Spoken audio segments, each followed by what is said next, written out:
news, traffic, and weather station. 9 o'clock at KSL News Radio. I'm Heather Kelly. KSL's top story this hour, we now have the names of the two people found inside a Saratoga Springs home on Friday. Police say 8-year-old Eli Painter and his mother, Jessica Lyman, were shot.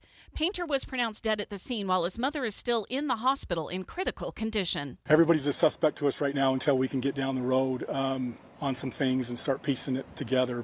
That's Saratoga Springs Assistant Police Chief Bill Robertson. Police have not named any suspects and are still calling this a death investigation. They continue to comb over the evidence and are asking anyone with video or information to give them a call.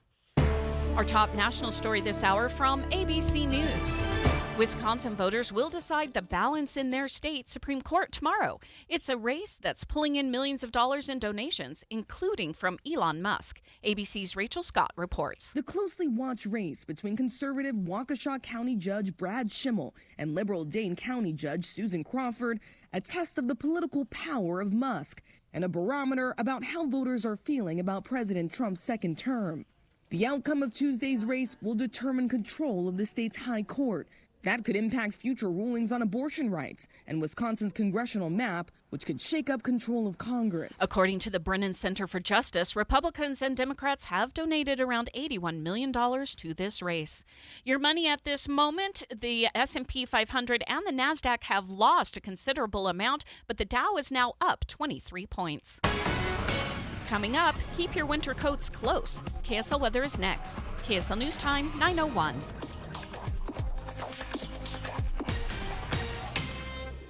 The sources where we get our news matters. When you listen to Utah's Morning News, we want you to feel the stories are important to you and trustworthy. This is Amanda Dixon. And I'm Andy Farnsworth. Join us weekday mornings on KSL News Radio.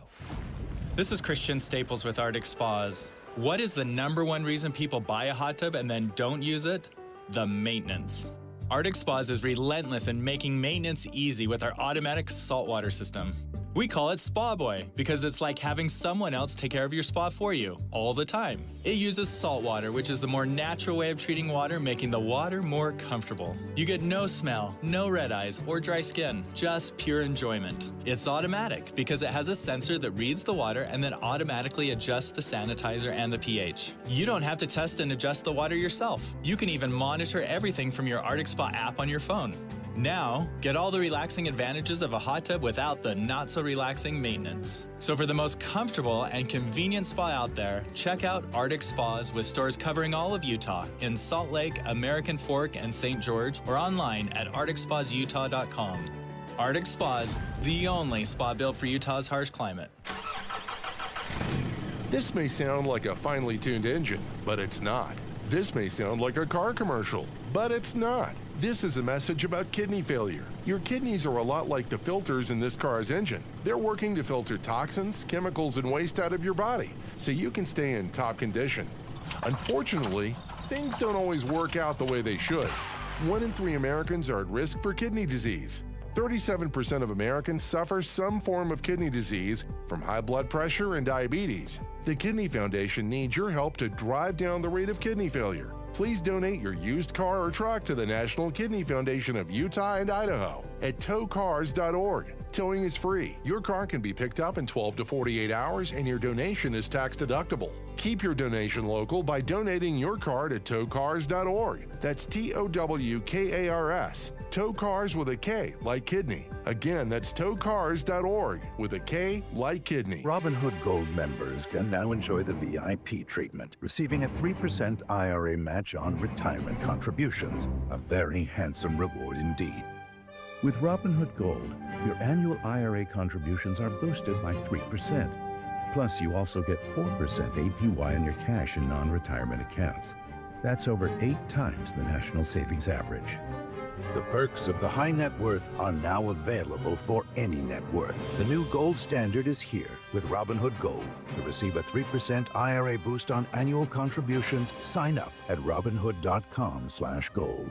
Investing involves risk. Rates subject to change. 3% match requires Robinhood Gold at $5 a month for 1 year from first match. Must keep funds in IRA for 5 years. Go to Robinhood.com/boost. Over 8 times the national average savings account interest rate claim is based on data from the FDIC as of November 18th, 2024. Robinhood Financial LLC member SIPC. Gold membership is offered by Robinhood Gold LLC.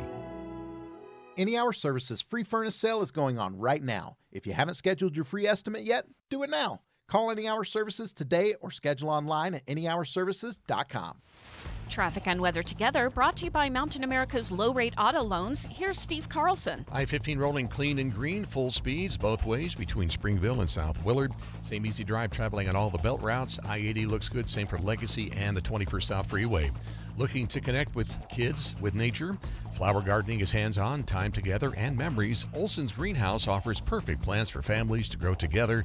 For porches, patios, beds, or containers, visit Olson's at OGG.com. Steve Carlson in the KSL Traffic Center. We're expecting to hit a high of 61 degrees today before a storm moves into the state tonight.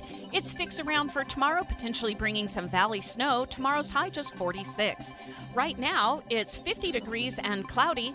I'm Heather Kelly from the KSL Common Spirit Health Studios. Listen online at kslnewsradio.com. We're Utah's news, traffic, and weather station. Dave and Dujanovic, your morning companions for talk, analysis, and key perspectives on Utah's biggest stories on KSL News Radio. It is the number one topic in Utah. Polling has showed, what are you most concerned about? Utahns, not Utahans either. Officially Utahns. What do you care about most? And it's housing. We care about housing. We want to talk about housing. Well, a new poll showed that a third of Utahns say housing costs are so expensive, they're packing up, or they have at least considered packing up and moving out of the state. Noble Predictive Insights did some of that polling. So Taylor Morgan is filling in for David Dujanovic today. Taylor, before you say good riddance. Hey. Good riddance? No, not at all. Listen, we love to blame people moving in from California and from other states for our housing costs. And the reality is, Dave, it is our own fault because we have big families. And because we all know that Utah is the most beautiful and the greatest of all the states. And those of us who grow up here and spend time here, we just have a hard time staying away because we know how amazing Utah is. Everybody wants to live here, and it drives up the cost of housing. We don't have enough supply. It is a serious problem, and it is the number one factor that is going to impact Utah's economic growth and prosperity for our future. So for a very long time, I think we were able to kind of fly below the radar. Then the Olympics comes and kind of blows the top off. The Mighty Five campaign. We got the Icon Pass. Mm-hmm. I'll tell you what, Dave. Have you tried to get on a ski lift this winter? I just read an entire article about this, about what's going on, kind of these epic passes in Colorado. Let's stay on the rails. We'll talk about that in a later That's segment. Let's focus on housing. Okay, housing. Ski industry later in the show, I guess. We haven't planned it, but I like it. Okay, so if you want to lower prices, if you're unhappy with the cost of housing right now, you have one of two ways. You can either increase supply, which is what we hear. Increase, or you can decrease demand. So for the 30% of Utahns right now that are like, well, I'm not going to move. Well, if you do move, that does decrease demand. Where are you going to go? Somewhere cheaper. Where's that? Anywhere? Nevada, Idaho. I don't know if you've seen Yellowstone, the middle of nowhere, Montana. If you can get the land, I'm sure Montana would love that, Dave. Oh my goodness. Do we have Adam Small on the line? Okay, Adam Small is going to join us right now from KSL. He's been reporting on this. By the numbers, what have we learned from the folks that are threatening or saying, "Oh, yeah, I'll move out, I'll leave"? Well, there's a couple of stats, and I would encourage people to look at the poll in its entirety because there's so much data in here that I found really fascinating. But I'm going to give you a couple of stats out of this. Obviously, the biggest one is that 1/3 of the over 600 registered Utah voters polled in this poll say they have considered moving to another state because of how expensive our housing has gotten. But here's one of the numbers that sticks out to me. 30% of those people considering leaving identify as native Utahns. They didn't just move here. They've grown up here. So 30% of people that have grown up here are thinking about leaving because of how expensive it is. And if you look at the age demographics of those people thinking about leaving, it's predominantly young people. We hear our political leaders, boast all the time about how we're the youngest average, population, age demographic in the country. But the largest group of people thinking about leaving are people under 30. 58% of people, adults, 29 and younger, say they have considered leaving Utah because how expensive housing has got. Adam, is part of this younger Utahns wanting to perhaps get out of Utah and have life experiences, maybe live somewhere else? Because I'll tell you, as a college undergraduate, one of my big goals in life was to leave the state of Utah for work in graduate school just to round out my life experience. Is there any data showing that could be part of this, or is it all about housing? I think that it centers more so on housing, Taylor. I mean, I haven't gotten a chance to go through every bit of, all the reasoning. But, I mean, I'm also speaking as someone who is not from Utah and just turned 29 this month. I mean, a lot of it really comes down to at least for me, what is your quality of, what do you want your quality of life to be? Yes, Utah is an incredibly beautiful state. I say this as someone who grew up in New England. Driving along the Wasatch Mountain Range, it is breathtaking every single day, and I've lived here for almost 5 years. There's obviously a lot of opportunities here, but at the end of the day, if you're in a profession that doesn't pay that great, or if you don't have family nearby, do you really want to be paying, forking over around $500,000 in some areas for a condo? Yeah. When you could say move to somewhere in the Midwest, you could get a nice, 3-bedroom home for somewhere in the range of $300,000. I've thought, anyone who follows me on social media knows I'm a big Detroit sports fan. I've looked at Michigan housing, maybe looking, potential career path down the road. Average house price in Michigan versus Utah, it's about half. So believe me, I've done a lot of thinking about this. So that's just more of a personal experience, but this poll really centers on the issue of housing. And I know this isn't a problem for you, but you then have to cheer for the Detroit Lions, which until 2 years ago, that was a terrible life decision. But Adam, thank you so much for joining us. Thanks, Adam. Nearly 90% of Utahns say the cost of housing is too high. And I wonder how serious they are when they say, I've considered leaving the state, right? Yeah. Let's figure this out. Was there anything during the legislative session, Taylor, that lawmakers did to try to address this? Yeah, a couple big things. Investing in transportation infrastructure is key. We spent a lot of money on doing that this session. We have done that consistently over the last few years, trying to build more roads, more infrastructure, so it's easier for Utahns to get from new homes where we can build new homes to their jobs. That is a huge part of this problem. We know that 43% of Utahns say they would tolerate a longer commute if it meant lower housing costs, right? That's a big part of it. Also trying to limit corporate and investor purchases of homes to try to free some of those up for first-time home buyers. Look, the legislature tries to get after this every year, and it's tough, right? What really will be enough to make a difference? Well, and when you're talking about the infrastructure, that it's not real sexy and it takes a long time, right? If you're going to be building roads and trying to connect communities. But I will say this, I personally benefited from the West Davis Highway. Yeah. I purchased a home. I sold my home of 22 years in Kaysville. I moved to Syracuse. That does not happen without the West Davis corridor. Yeah. I mean, that changed, even though I'm moving probably 10 miles north, it added 2 minutes to my commute. Yeah. Because it was right onto the freeway. And Dave, we've talked about this before. I have as a guest on your show previously, talking about trying to free up some of these federally owned lands within city limits. Along the Wasatch Front, nearly 50% of that land is federally owned land.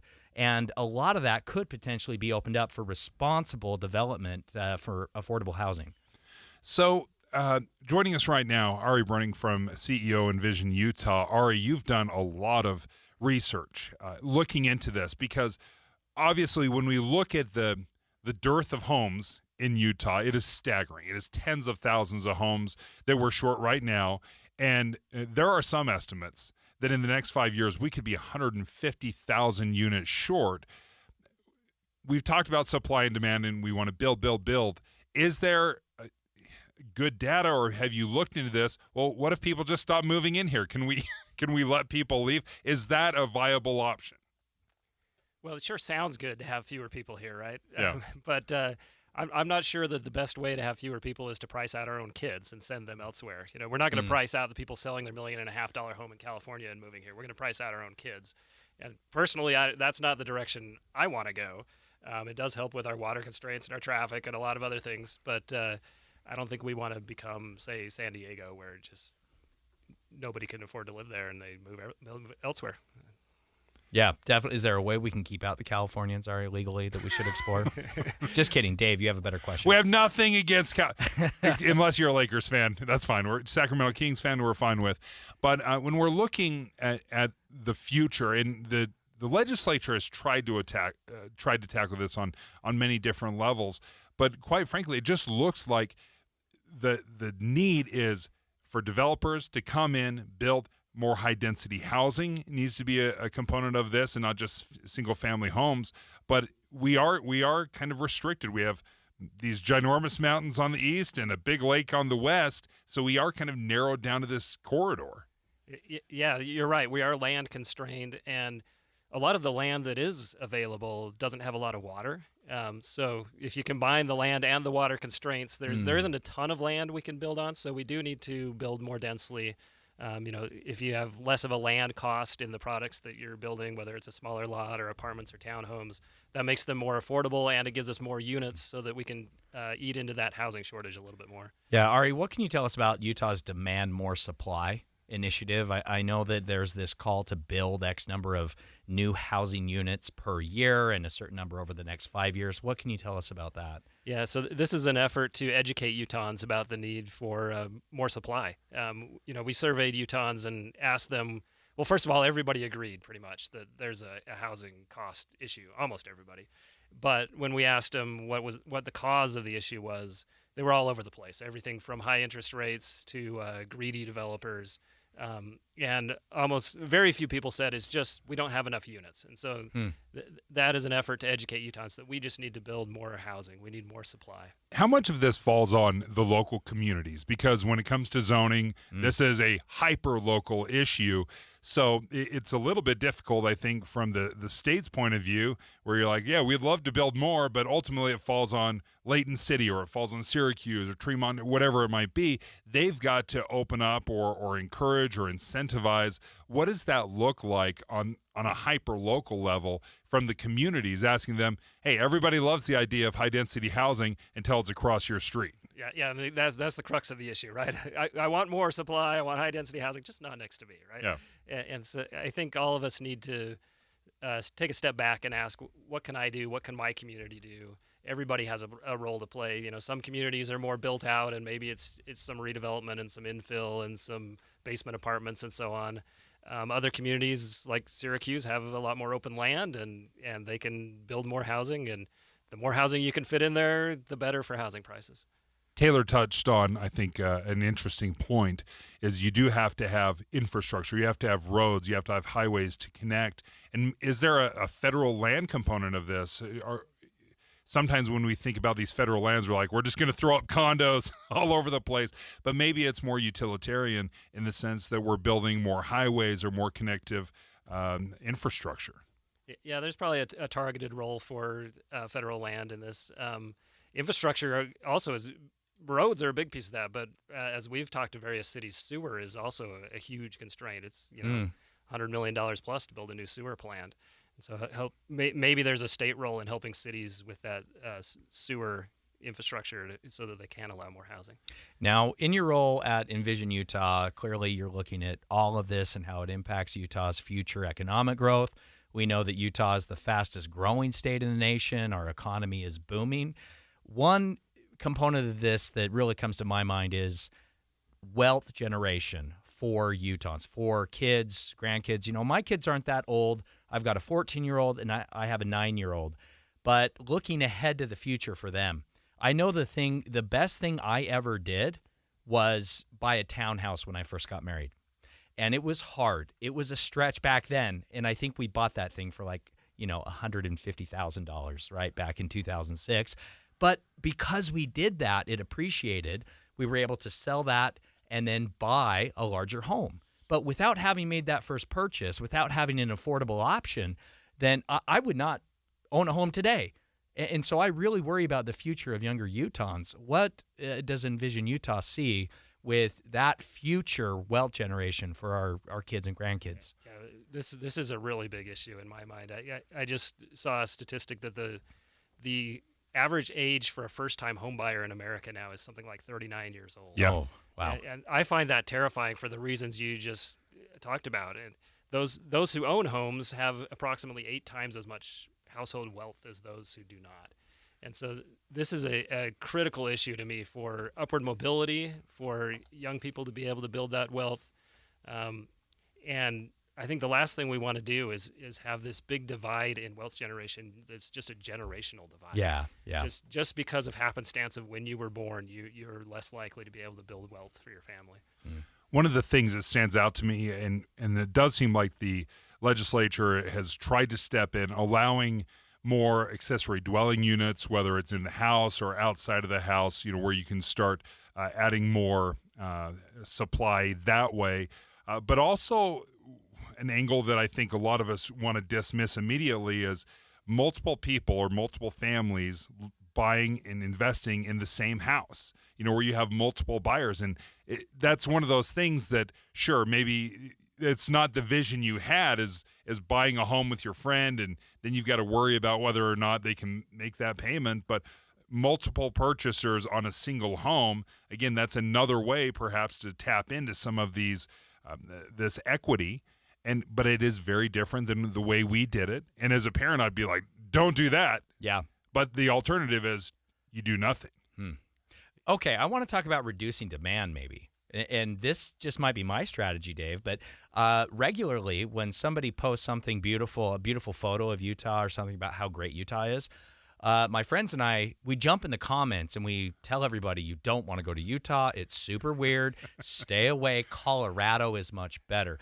So sabotage. Yeah. What about the reduced demand strategy here, Dave? How do we discourage people from coming here and keep it just pristine for ourselves? Ari, that's a great question, right? Because when we do look at demand, you say it just in jest, but the fact is we are the fastest growing state in the nation and have been for the last decade. People. Can we get the toothpaste back in the tube? Is there any way? I don't know about that. Well, if we ruin Utah, so it's a terrible place, we could do that. But I think we also need to face that. We like to blame those Californians moving in, but as you pointed out earlier, we have the largest millennial generation and largest Generation Z generation in the country percentage-wise. So this is largely our own kids. It's our own fault. And in the data, the people moving in, a lot of them are people who left Utah and came back, or are family of people in Utah. These generally aren't strangers coming to join us. Okay. Have we seen an impact? I know when the governor wanted 35,000 starter homes in 5 years, there were some incentive programs, a $20,000 interest-free loan from the state that's been funded a couple years in a row now. Are we seeing any kind of impact from that? I haven't seen any data yet. I've heard anecdotally a few projects that are more affordable starter homes that are coming out of that. So it's making a difference. How much of a difference is hard to say.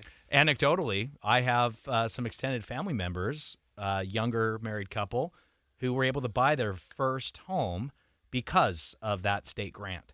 So at least in my experience, I know of one young Utah couple that has benefited from that. And that $20,000 can be used to help pay some down payments, perhaps some closing costs. There's a lot of flexibility of how you're going to use that money. Yeah. You do have to pay it back eventually, though. It's interest-free, but you do have to pay it back once you refinance or sell, right? Getting in the home, especially with interest rates being high, making that leap, taking that first step is so difficult, and anything we can do to help younger Utahns get into a home and make that purchase, I think is well worth it. Ari Bruning, thank you so much for joining us this morning, CEO of Envision Utah. And Envision Utah has done a lot of great research and looking into the housing issue here in Utah. But I think going back to the most recent polling, it's kind of shocking. A third of Utahns say the housing costs are so expensive, so prohibitive, that they've considered moving out of the state. And as Taylor says, go ahead, get out of here. I mean, my kids get to stay, but your kids, for sure. Yeah, you're going to love Connecticut. Yeah. You're gonna love Minnesota. Go to Detroit, Adam. Just kidding. We love you. Don't do that. Though again, it's closer to the Lions. You love your Detroit Lions. Hey, when we come back, I couldn't wait to talk about this. This was President Trump at his President Trumpiest. Is this the most President Trump thing you've seen? Is he's considering ways to serve a third term as president. The loopholes that he's examining, that they're looking into, that could allow him to do it next. Taylor, I want you to break down which is the best, best idea? Discover the timeless value at Duke's Jewelers, a local treasure since 1948. Whether you're searching for a unique engagement ring or need expert watch repair, Duke's has been serving the community for over 75 years. It's the perfect time to visit and explore the wide selection of custom designs and quality gemstones. The skilled designers at Duke's can bring your dream piece to life, while experienced jewelers handle repairs and modifications in-house. Duke's Jewelers takes pride in value pricing, ensuring you receive the best prices every day. Need an appraisal? The Duke's Jewelers AGS certified gemologist is here to help. Whether it's hand or machine engraving, or redesigning old favorites into something new, get personalized service for every occasion. Visit Duke's Jewelers and experience the difference of locally operated expertise and dedication. Duke's Jewelers in Springfield, Utah. An emergency can happen any second. Here's a few seconds to think about where you'd go. When you need medical care fast, the closest emergency room is a smart thing to know. Common Spirit Health ERs are your direct path between feeling scared or uncomfortable and feeling better. Find emergency care in your neighborhood at mountain.commonspirit.org. I'm still going for it, even with higher stroke risk from atrial fibrillation and a regular heartbeat not caused by a heart valve problem. Over a 3-year study, Eliquis apixaban tablets reduced stroke risk better than warfarin, and over 97% of Eliquis patients did not experience a stroke. A first stroke occurred in 2.9% of warfarin patients versus 2.3% of Eliquis patients. Don't stop taking prescription Eliquis without asking your doctor. It may increase your stroke risk. Eliquis can cause serious and in rare cases fatal bleeding. Don't take Eliquis if you have an artificial heart valve, abnormal bleeding, or antiphospholipid syndrome. While taking, you may bruise more easily or take longer for bleeding to stop. A spinal injection while on Eliquis increases risk of blood clots, which may cause paralysis, the inability to move. Get medical help right away for unexpected bleeding, unusual bruising, or tingling, numbness, or muscle weakness. Medications such as aspirin products, NSAIDs, SSRIs, SNRIs, and blood thinners may increase bleeding risk. Tell your doctor about all planned medical or dental procedures. Learn more at Eliquis.com or call 1-855-ELIQUIS. You know when you're racing into the store and someone interrupts you with a petition and you just sign it so you can move on? Stop. Don't sign it. Unions are trying to overturn a law that protects our kids. By signing, you're supporting handing over your tax dollars to big unions so they can push their radical agenda into classrooms. Stop the unions. Stand for kids. Tell your friends and family, decline to sign the union petition. Utah Parents United paid for this ad, not authorized by any political issues committee. At Social Security, we are always thinking of ways to save you time and make things easier. That's why we created My Social Security. Opening a My Social Security account gives you secure access to your personal record and interactive tools tailored for you. You can see if you are eligible to receive benefits, view spousal benefit estimates, and compare retirement benefit estimates at different ages or dates when you want to start receiving benefits. Already receiving benefits?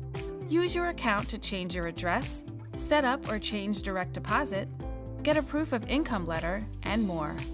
In most states, you can also request a replacement Social Security card. Save time. Go online. Open a My Social Security account at ssa.gov/myaccount. Social Security, securing today and tomorrow. Produced at U.S. taxpayer expense. How does a soccer club, born in an unlikely place, Utah? You sure you want to do that in Utah? built with players no one else wanted, We knew no one believed in us. reach the league's highest heights? We finally did it. It was like just this feeling of getting to the top of the mountain. Has made a champion out of Real Salt Lake. How does that same team find a way to shatter expectations in the midst of a fight for its own survival. Our club is burning to the ground as we speak. I'm Amy Donaldson, and in a new podcast, Making of a Moment, the RSL story, we take a closer look at one of those iconic sports moments. Soccer is a crazy game, and we saw it firsthand tonight. And unravel how knowing the truth of these moments can transform what they mean. I just kind of got chills right now thinking about it. Making of a Moment, the RSL story, is available now. Follow us at makingamomentpod.com or wherever you get your podcasts. At KSL News Radio, I'm Heather Kelly. KSL's top local story this hour. A new poll shows 1/3 of Utahns say they're considering leaving the state because of how expensive our home prices are. KSL News Radio's Adam Small has more. The Noble Predictive Insights poll surveyed just over 600 registered Utah voters. 1/3 of them said they've considered leaving Utah because of our high housing prices. And if you break it down by age, the number of people considering moving to another state goes up the younger you look. For example, just under 60% of adults under age 30 are considering moving to another state. 30% of people who are thinking of leaving say they're native Utahns. Salt Lake City is upsizing a sewer main on South Temple this week. The work zone will extend between I and L streets and again from M to Virginia Street. Expect traffic detours or lane closures in the area. Our top national story this hour from ABC News. Many businesses say they must pass on higher costs to consumers as more tariffs are set to go into effect later this week. Moody's Analytics CEO Mark Zandi says tariffs on foreign cars could negatively impact U.S. automakers. You do a little bit of arithmetic, it probably adds about 10% to the price of a new vehicle. A new vehicle today is $50,000, which is already very expensive, so think about $55,000. Other countries aren't going to stand still. The Canadians and the Mexicans and Japanese and Germans, all the countries that export cars to us, they're going to respond. And that means higher prices and fewer jobs. Zandi estimates if nothing changes, we could be paying much higher prices for vehicles and other goods as soon as Memorial Day. Your money at this moment, all the markets are mixed right now. Coming up, spring turns back into winter. KSL weather is next. KSL News Time, 9:31.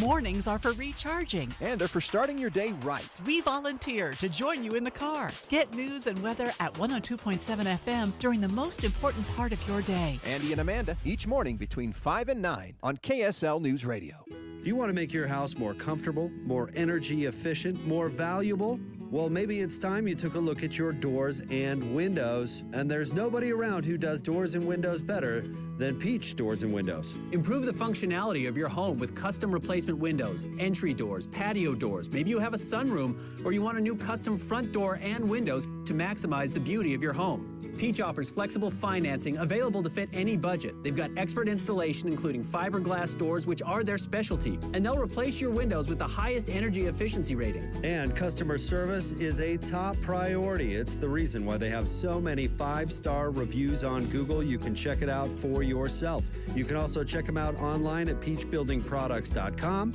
You can call for a free in-home estimate, 801-566-1255. Or see them in person, 2940 South, 300 West in Salt Lake City. They're open 6 days a week, Monday through Saturday. Go check out their beautiful showroom. It's Peach Doors and Windows. Traffic and weather together brought to you by Mountain America's low-rate auto loans. There are no delays on the roadways, but we do have some police activity northbound I-15 about a mile before you get to the Center Street exit in Provo. They're over on the right shoulder, no slowdowns there. In fact, you've got good speeds anywhere you're trying to get to this morning. This message sponsored by Slow the Flow. Get paid to switch to WaterWise Landscaping. Visit slowtheflow.org to learn how to earn cash incentives. Your weather will be at 60 degrees today. A storm moves into the state tonight through Tuesday and could bring some valley snow. The highs drop to 46 degrees for tomorrow. Right now, it's cloudy and 51 degrees. I'm Heather Kelly from the KSL Common Spirit Health Studios. Listen online at kslnewsradio.com. We're Utah's news, traffic, and weather station. Dave and Dujanovic, your morning companions for talk, analysis, and key perspectives on Utah's biggest stories on KSL News Radio. All right, is President Trump serious? Is he joking? Is he trolling? Dave, he said specifically, quote, "I'm not joking." which is usually... Is that not enough for you? Usually when I talk... Taylor, I'm not joking. I'm serious about this, is usually when I'm joking the most. But, okay, let's take President Donald Trump, what he told NBC News. He said, I was not joking about trying to figure out a way to get a third term as president. Now, mind you, he would be like 83 years old, 82, 83 years old, if that were the case. But we'll set that aside. That's not the craziest part of this story. The craziest part, obviously, is running for a third term. Now, let's listen to what ABC News has to say about it. They've had been following this. I'm just telling you, I have had more people say, please run again. They said, we have a long way to go before we even think about that. That's what he's saying. He's like, I have so many people. Dave, let's so many be clear. people. It's not that he wants to do it, Dave. It's not that he wants a third term. It's that other people want it so much. He'd be doing it for the people. He wants to give the people what they want, Taylor. I've raised a lot of money for the next race that I assume I can't use for myself, but I'm not 100% sure because I don't know. I think I'm not allowed to run again. I'm not sure. Am I allowed to run again? Well, we can answer that for you, Mr. President. You just open up your little Constitution book, go to the amendments section. It tells you whether or not you can run for that third term. That's right. The 22nd Amendment pretty clearly, in black and white, Dave, prohibits him from running for a third term. Now, I think the question is, and according to President Trump and according to ABC News, NBC News, and others, President Trump went on the record saying that his administration is exploring some ways to perhaps continue his presidency. Okay, I want to chuckle through this mostly for the next 10 minutes. But yeah. let's set aside the chuckle factor and let's maybe take it more seriously and look at it and see if we can have a discussion of ways that he would do this or ways he would consider making this happen. So this morning on ABC News, the Start Here podcast, they laid out some of the loopholes. What are ways that this could happen? Because obviously you couldn't just run for a third term. The courts would likely stop that. So is there an end around? Is there a secret reverse handoff? Well, what if Vice President J.D. Vance was the Republican Party's nominee for president in 2028, and Donald Trump was his vice president? And then what if J.D. Vance was elected as president and then stepped down so that his vice president took the job? Okay, let's hear. That's one way. He was asked directly about this idea. Well, he could run as vice president. J.D. Vance, or I've heard Donald Trump Jr. could run as president, then resign. And then Trump would assume the presidency that way. Because what the Constitution says is no person can be elected president more than twice or serve more than 10 years altogether. And Trump is clearly looking for ways around that. Now, to be vice president, you have to have the same constitutional qualifications as the president. So it would probably disqualify him that he'd already been elected twice. That might be an issue for the courts. All right, so Don Jr., maybe J.D. Vance. Is there any chance? Because I think J.D. Vance very much is the heir apparent for the Republican Party. Maybe you disagree with me on that, but I think... Right now, today, in 2025, Dave, I agree. Yeah. Anything can happen. Yeah, I mean, it's a century away, right? Right. But so let's examine that. Let me get your thoughts of the idea of the workaround of him running as the vice president, and then with the acknowledgement that J.D. Vance or Don Jr. is going to step down immediately after being, inaugurated. Dave, I think the big question there is, would one of them actually step down? If they're elected as president, then who knows? That's what the people want. I know. Who knows what could happen? And as you mentioned, it's a century away in political time because ultimately, Dave, I think this will come down to how well Donald Trump does in his second administration as president. If the economy is doing incredibly well, if Americans are very happy with his second term, then I would argue that politically speaking, anything is possible, right? I will say, and I know we're having some fun with this and we're joking around a little bit, and that's all appropriate, even though President Trump said he's not joking. I think it's appropriate that we look at this and we're willing to chuckle about it. But I do have very serious concerns, Dave, because historically, President Trump, the way he left office the first time was problematic, to say the least, right? Yep. You can't just dismiss this because there's a track record. And he does have a penchant for celebrating dictators, right? I think that is also accurate and fair and unbiased to say. So that we should all have legitimate concerns about the peaceful transfer of power after President Trump's second term, what that looks like, how it happens. And I will say on a positive side, I'm glad that we're actually talking about legal constitutional loopholes here to do this in a way that would be hopefully peaceful. Yeah, versus how most dictators do it, where they roll the tanks out in front of the White House, so to speak, and they refuse to leave, right? You bring the army and you say, okay, depose me. Yeah. Good luck. Yeah, so listen, I work as a political consultant and lobbyist. I am all about a good loophole, right? Mm-hmm. If we can do this in a legal, peaceful way, Dave, then it's worth exploring. But I don't think it's possible legally. I really don't see a way. So President Trump running as VP. This one is interesting. How about if he were to run as Speaker of the House? They're also talking about could he serve as Speaker of the House? And then the president and vice president resign, and he becomes president under the Constitution. He wouldn't have been elected. So they are looking at this. Trump and Trump supporters are looking at this seriously. I think the Constitution is too strong a bar to any of those schemes. We'll call that the Speaker of the House option. Now, this Speaker of the House option, in my eyes, Dave, is the one that might really be possible. I don't believe that President Trump could become a vice presidential candidate with a presidential right on that ticket in 2028. I think the Constitution, the 22nd Amendment, pretty expressly would prohibit that. The courts would uphold the Constitution in that sense. But this Speaker of the House loophole is the one that could be possible because he would not be elected. You don't need to be elected to be the Speaker of the House. You don't. So he could be appointed to be the Speaker of the House, and then he could be moved from Speaker of the House back to the White House by the administration. Now, the key is, Dave, you would have to have a Republican in the White House for this to be possible. So let me tell you what, Democrats, if you're paying attention out there, this is your best talking point for 2028.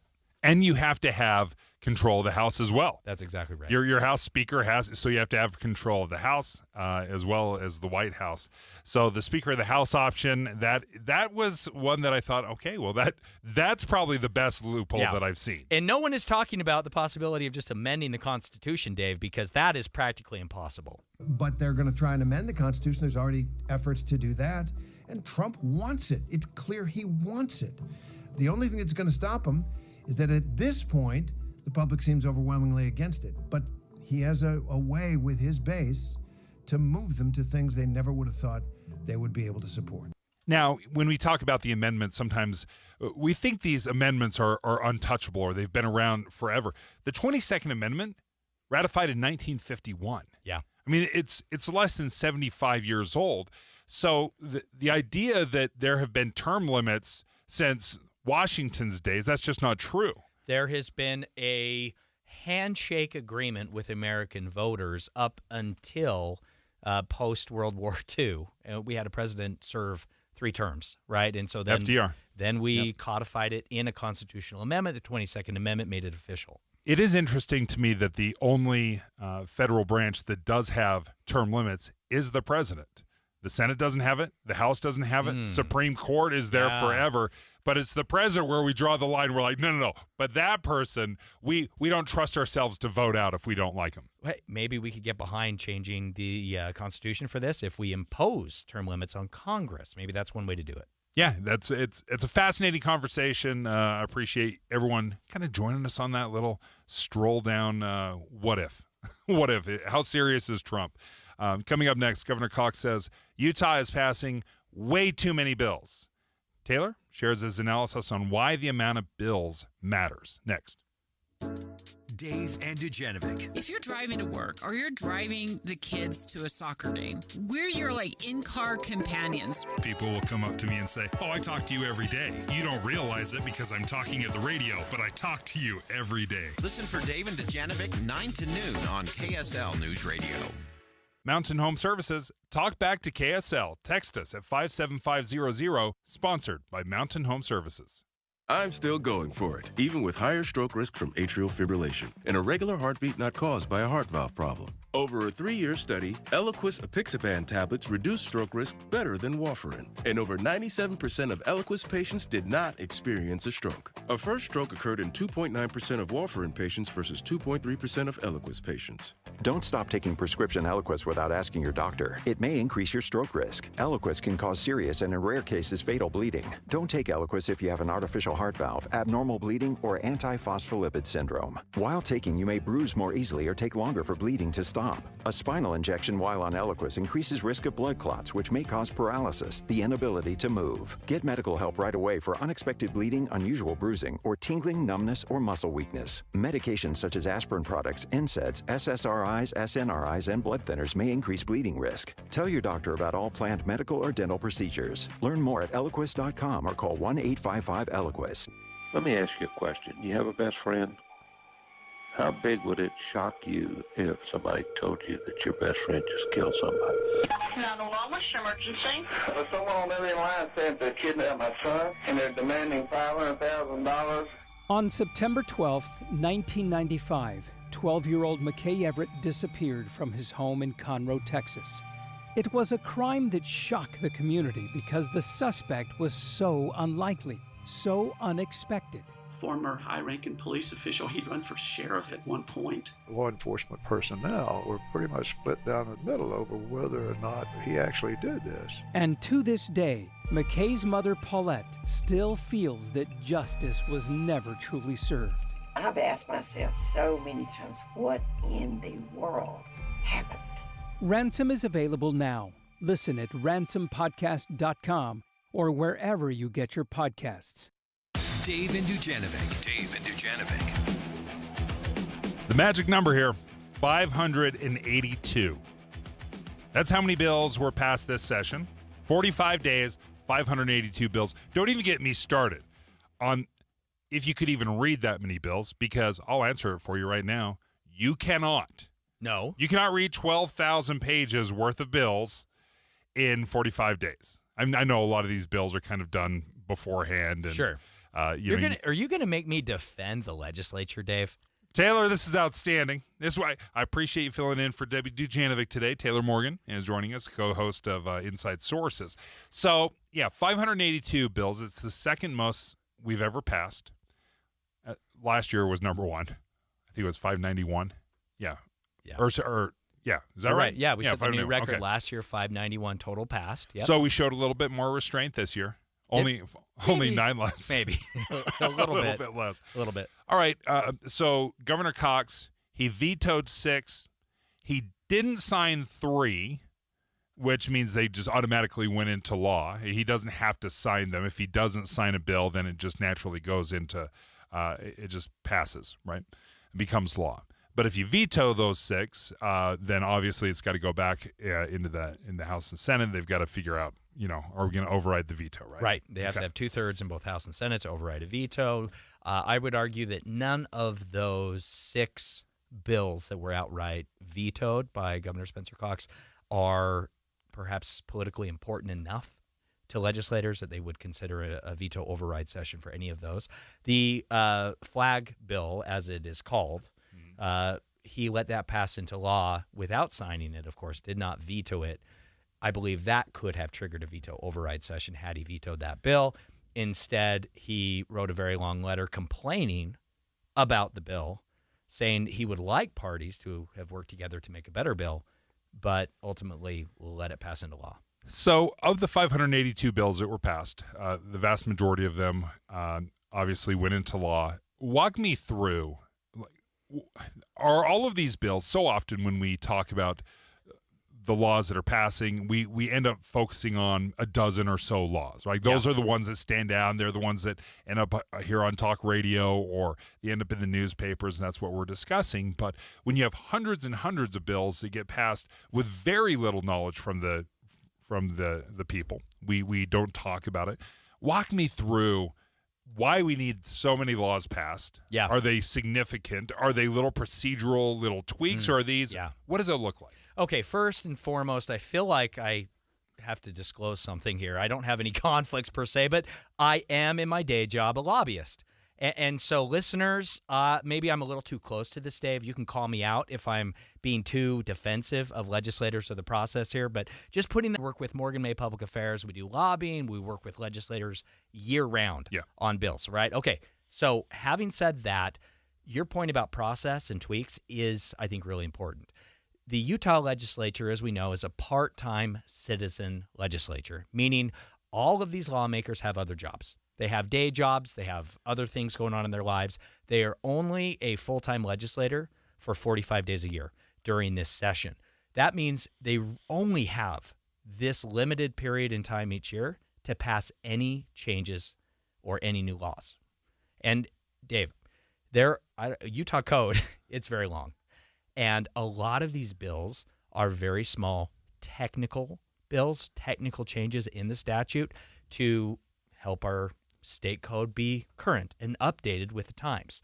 Changing funding, changing programs, technical fixes, grammatical changes, conforming changes. I would argue that maybe 60 to 75% of all bills are very technical in nature, technical process, language conforming changes. So although 582 is a massive number, you could split that just about in half plus and say a lot of these are just let's refine it. Let's dot I's, cross T's, make it a little bit more clarifying. Agencies, constituents, people will go to lawmakers during the interim, which starts now, and they'll complain about there's a technicality, an issue that, is impacting my ability to change my property line with the municipality, little things like that here and there that lawmakers will then turn into bills and will pass, right? So, and again, I don't want to be too defensive of lawmakers here, Dave, because there are a lot of really bad ideas every year. And still... But it's not monumental changes is what you're saying. Right. But even maybe 100 bills, 200 bills, perhaps that is still too many bills. We like to talk about these high-level numbers, 582 bills passed, 962 bills introduced. Well, in reality, most of those are technical changes, but still we're left with hundreds of significant political new laws or law changes. Okay, so let's narrow it down. If it's not quite as massive an issue as I think you described it very well, and it didn't feel entirely too defensive at all. Good. From my point of view, it felt very reasoned. But of the few hundred that do get passed, that are maybe new policy or organizing something differently, is that still too much? And the reason I ask this is because for every one of these laws that you pass, at some point, somebody has to enact this. Yes. If you're talking about voter laws, then guess what? Oh, boy, Dave. Hello, county clerks. Here's the latest version of what you have to implement. We wave our magic wand, but it's you that actually has to apply it. Yeah, I had some experience working in the state elections office, Dave, and one of the things I did in that role was to work as a liaison with the 29 county clerks throughout the state to answer questions or deal with issues, consequences of new election law or election law changes. And I'll tell you what, it is a annual continuing thing. It just, our poor election officials. But I will say, nothing is more sacred, more important than our elections. Yeah. And so it makes sense that we're constantly trying to improve, right, that process. But yeah, it's a great example of how these laws often just are technical. And anytime you pass a new law, Dave, there's probably a really good chance you're coming back the next year to make technical fixes to the law you passed last year. And one of the struggles, I would think, again, it's easy to focus on elections, but even education, right? Education, there's constant tweaks, or maybe there's funding. Like this year, it's, hey, we're going to give the teachers, I think it was a $1,500 bonus on top of the $6,000 that was done a couple years ago. It's a little bit tricky, even when you look on like the school district's website. They're like, this is your base pay, but the legislature has deemed it appropriate to give you an extra bonus. But this is just a bonus. It depends on continued funding. I mean, there's like all these caveats. Again, it's a little bit tricky to realize, okay, well, is this just a temporary thing? Is this going to be something that goes on in perpetuity forever? This is a little bit of what becomes confusing about some of these laws that get passed. That's exactly right. Another good example is Utah's medical cannabis program. Yeah. Right? And to disclose, I work in that space. I have a client that is a medical cannabis operator in Utah. They are constantly, every year, there's just an understanding that the legislature is going to pass what they call the Christmas tree ornament bill. And that essentially is an expectation that every single legislative session, there will be a need to work both with regulators and with operators to make changes to continually improve what is a relatively new program here in Utah. We have a lot of programs that require constant refinement like that, and a lot of our legislation is doing just that. I remember several years ago listening to Governor Gary Herbert at the onset of the legislative session, and he was asking this very thing, saying, hey, before we pass the hundreds and hundreds of laws, just look at it and say, is it absolutely necessary that we pass this law? Yeah. That's a fair piece of advice. And here is my criticism to the executive branch. It's one thing to complain about the legislature passing too many bills.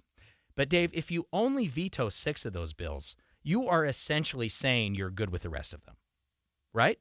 I mean, how else do you take it, right? Veto more bills. Yeah, if you think there's too many, just break out that pen. If there's too many and they're not good or they're unnecessary, then just veto more bills, period. It seems like a pretty simple solution. At least then you would have the most massive veto overrides in history. But it would be fascinating. Yeah, if you think it's too many, you have a pen. You can sign it. All right, up next, let's talk about Greenland. We've got to talk about Greenland. Is it President Trump's Louisiana Purchase? KSL offers the best daily newsletter in the state. It's the 3 things you need to know. Every weekday, we deliver quality and relevant content to your inbox. No ads, no spam, just the 3 things you need to know to be informed about the world around you. Subscribe today. Visit KSLNewsRadio.com or text the word inbox to 57500. That's inbox to 57500. Rebates and tax incentives sound great, but they can be a little bit of a headache when it comes time to claim them. What's up, everybody? I'm Mike Wilson with Any Hour Services, and we try and make it as easy as possible for you to claim those rebates. We even have a rebate support specialist on our team to answer your questions and help you get every dollar your new furnace and air conditioner qualify for. You might not realize it, but right now, local utilities are offering over $2,400 in rebates, and there's another $3,200 available in federal tax incentives. That's over $5,600 in additional savings for qualifying heating and cooling upgrades.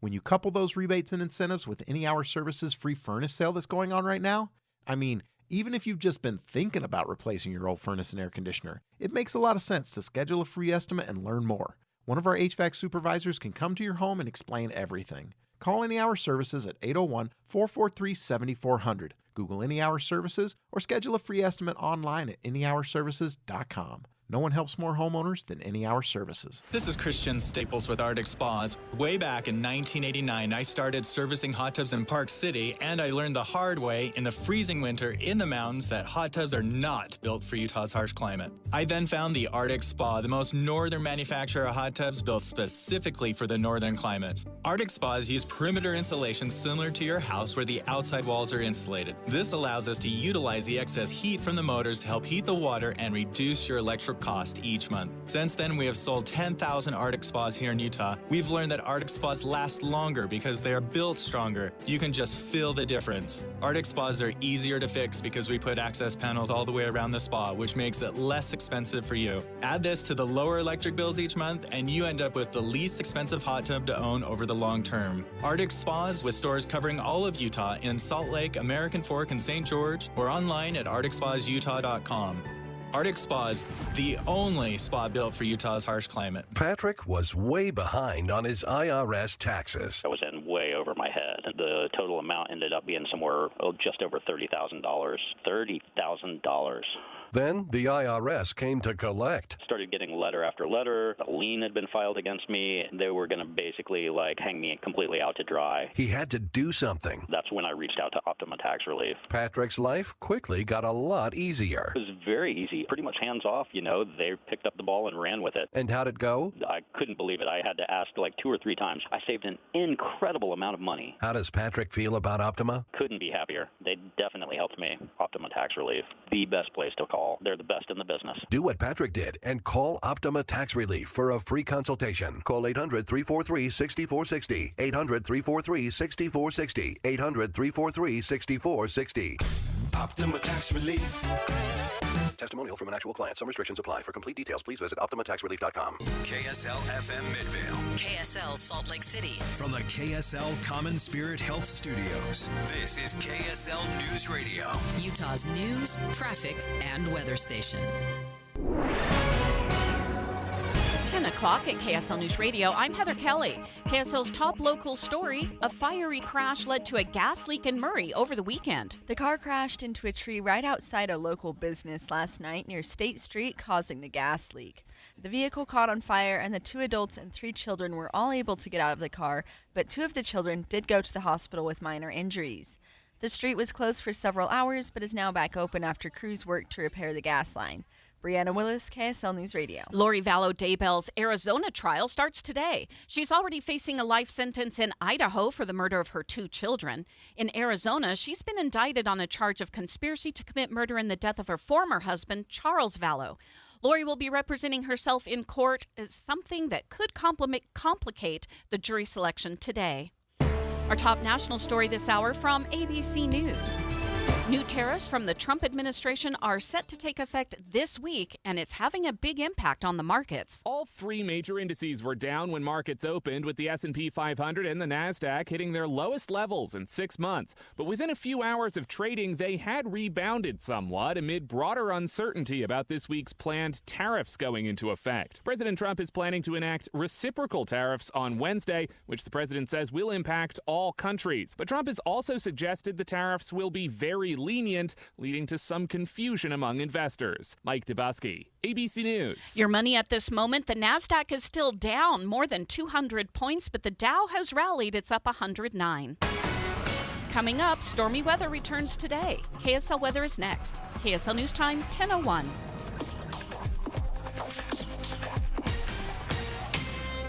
A reminder about the simplest way to get updated for your day. Hit your KSL preset when you jump in the car, and we'll take care of the rest. Hear key news updates and traffic reports. Andy and Amanda from 5 to 9 in your car. KSL News Radio at 102.7 FM. It's Jeff Jr. from Trajan Wealth, and I've got something important to talk to you about, your 401k. If you have changed jobs, there are 2 very important considerations. You don't want to leave your 401k behind, and you don't want to roll it over into your new company plan without consulting Trajan Wealth first. 401ks will often have limited investments or age-based options. Since companies have to make choices to suit all employees, they may not be suited to you, which could cost you fees and money. When you roll over your 401k into an IRA, you not only keep your money growing tax deferred, but you also gain access to a world of investment options specifically designed for you. Trajan Wealth and our fiduciary advisors have helped thousands, and we can do the same for you. Call Trajan today at 801-899-7600. 801-899-7600. Advisory services offered through Trajan Wealth LLC, an SEC-registered investment advisor. Millions of Americans take medicine like Ozempic and Zepbound. Many of them are overpaying by thousands of dollars a year. These GLP-1 medications for diabetes, weight loss, and more may not always be covered by your insurance, but GoodRx can help. GoodRx helps you save every month on prescriptions at over 70,000 pharmacies nationwide. Best of all, it's free to use. Check GoodRx to save on GLP-1s. Just go to GoodRx.com/GLP. That's GoodRx.com/GLP. GoodRx is not insurance, but can be used instead of insurance, including Medicare and other federal and state-funded programs. Did you know your skin is the largest organ of your body? Huh? That's why you should shower with Old Spice Super Hydration Body Wash instead of plain old bar soap. Love your skin by super hydrating it with vitamin B3 and glorious notes of vanilla and shea. Did you know that my super hydrated skin is the second largest organ of my body? The first is my heart. Old Spice. Men have skin too. Old Spice Super Hydration Body Wash. 24/7 renewing moisture. With daily use. As a business owner looking to take your business to the next level, it's all about the right marketing. But what exactly is right for you? At KSL News Radio, we are ready to help you craft the perfect comprehensive strategy. Whether it's our powerful talent endorsements, engaging live interviews, creative production, live events, or our extensive digital platforms, we've got you covered with the right solution. Contact Stephanie Palmer today, spalmer@ksl.com, and let's grow your business together. Email spalmer@ksl.com. This Friday from 10 to 1, the movie show comes to Sound Sleep. But first, take time to learn about a better night's rest. Sound Sleep delivers oral appliance therapy that treats sleep apnea without the use of CPAP machines. They're professionally fit, warranted, and covered by most major medical insurance. End the days of a poor night's sleep. With offices from Clearfield to St. George, Sound Sleep will help. Call Sound Sleep at 801-716-8672 today. Traffic and weather together, brought to you by Mountain America's low-rate auto loans. Despite light traffic flow, we've had a couple of crashes. One of them is on I-215's West Belt in Taylorsville. This is southbound right at 4700 South. The vehicles are on the left, and it's not enough to slow anybody down. You also have one in the final cleanup stages northbound I-15 in Provo. It's about a mile before you get to the Center Street exit. Those cars are over on the right shoulder. Again, not causing any slowdowns. It'll be mostly cloudy today, and rain has already begun in some areas up north in Logan. It'll get more intense throughout the afternoon, turning into snow overnight. Right now, it's 50 degrees and cloudy. I'm Heather Kelly from the KSL Common Spirit Health Studios. Listen online at kslnewsradio.com. We're Utah's news, traffic, and weather station. Dave and Dujanovic, your morning companions for talk, analysis, and key perspectives on Utah's biggest stories on KSL News Radio. I'm so excited about this story because it's so crazy. It's so wild. It's strange and genius and idiotic all at the same time. Like, it's got all the elements to a story. Yeah.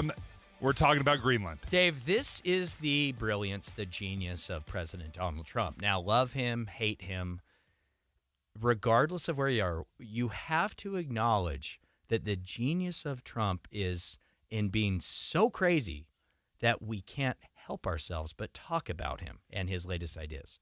That is how he won election in 2016. It is how he also got back in the White House in 2024. And here we are, Dave. We can't stop talking about President Trump and his wacky ideas. And it's impossible to keep track of all the ideas that are crazy, that are just kind of bombastic, and how much are legitimate, and how, because quite honestly, even if you were to look at when we first heard about Doge, when the Department of Government Efficiency are like, yeah, we've heard this song and dance a million times. Every politician comes in, we're going to find the waste, fraud, and abuse in America, and we're going to crack down, and nobody does You're it. not going to really fire anybody, are you? No, come on. We're not really going to rename the Gulf to Gulf of America. We're not. Come on. Right. Dave. It's the Gulf of America now. Like, I'll be darned. It's no longer Mount Denali. It is Mount McKinley, right? Do not underestimate this president. So, okay, if we're not going to underestimate him, and we have to take what he says seriously, perhaps not literally. I don't know the differentiation, but let's just take it seriously. Let's look at it and say, even though it might sound out there and outside the box, is there an argument to be made? And let's take Greenland, for example. Could Greenland be President Trump's Louisiana Purchase? Well, a couple key differences. Although there is a lot of historical issues and a lot of problems with calling the Louisiana Purchase a purchase, technically it was for sale by the French. Napoleon's like, hey, you want it? I don't think the Danish Prime Minister has put up Greenland. I don't think Greenlanders have said the country is for sale, Dave, is it? Okay, so this is where it gets kind of interesting because it's semi-recent. The question is, can Greenland, they're part of Denmark, right? They're their own country, kind of, but still under the umbrella of Denmark. But back in 2009, Greenland did declare they can declare full independence if they want. There's about 60,000 Greenlanders. Now, that right there is an aha, that there's only 60,000 Greenlanders. I mean, what? That's like Sandy. I don't know. It's Sandy and Draper. I mean, it's not huge. Not even. I mean, we have that. What do you have? Goodness gracious! I would say we have more than 100,000. Yeah, residents. Kaysville is I think 40,000, so a little bit bigger than Kaysville. It's the size of Layton, whatever it might be. This is not a hugely populated country. So what you're saying is, Dave, instead of trying to buy Greenland, we should just invade because that battle's over in an hour. Is that what you're saying? Well, you could say that to every country aside from maybe 3 in the world. Touche. Yeah. So Greenland, though, what I'm saying is you don't need to convince millions of people. You need to convince tens of thousands of people in Greenland. I see. And they can vote. Again, this is all procedural. They could vote to become fully independent. Yeah. And then if they decided they wanted to join the United States, they could again vote for that. Again, you are trying to entice tens of thousands of people. Okay, now you're talking. Versus millions of people. I've run a few congressional campaigns in my day, Dave, as a consultant. I'll tell you what, this would be a lot smaller and a lot less expensive than a congressional campaign to try to persuade. In truth, right? These Greenlanders to try to convince them that joining the United States is in their best interest here. Taylor, have you ever swayed 30,000 people to an idea? You absolutely have. Yeah, that's my job. That's my day job. Absolutely. That is a small It's not scale. overwhelming. No, not at all, Dave. The average Utah House of Representatives district is 30 to 50,000 voters. Give me Greenland. Let's go for it. Let's do this. President Trump, I'll submit a proposal. You've already got it figured out. You've got the ad campaign set up. All right, let's hear from ABC's Terry Moran on the Greenland ordeal. We have to have Greenland. All this has come as a shock to Greenlanders, many resentful of Trump's demands. It's a big joke for him. He can just take it. So Vance sought to gloss over Trump's high-handed approach and drive a wedge between Greenland, which is part of Denmark, and the Danish government, a U.S. ally. My argument again to them is I think that you'd be a lot better coming under the United States security umbrella. Vance also said, quote, "We do not think that military force will ever be necessary." Then Denmark's foreign minister, Loki Rasmussen, said this. We are open to criticism. But let me be completely honest. We do not appreciate the tone in which it's being delivered. This is not how you speak to your close allies. He's saying, listen, we're not perfect. And I get Greenland is kind of unhappy with us at times, but this isn't how you deal with your allies. Getting a little defensive there, Denmark.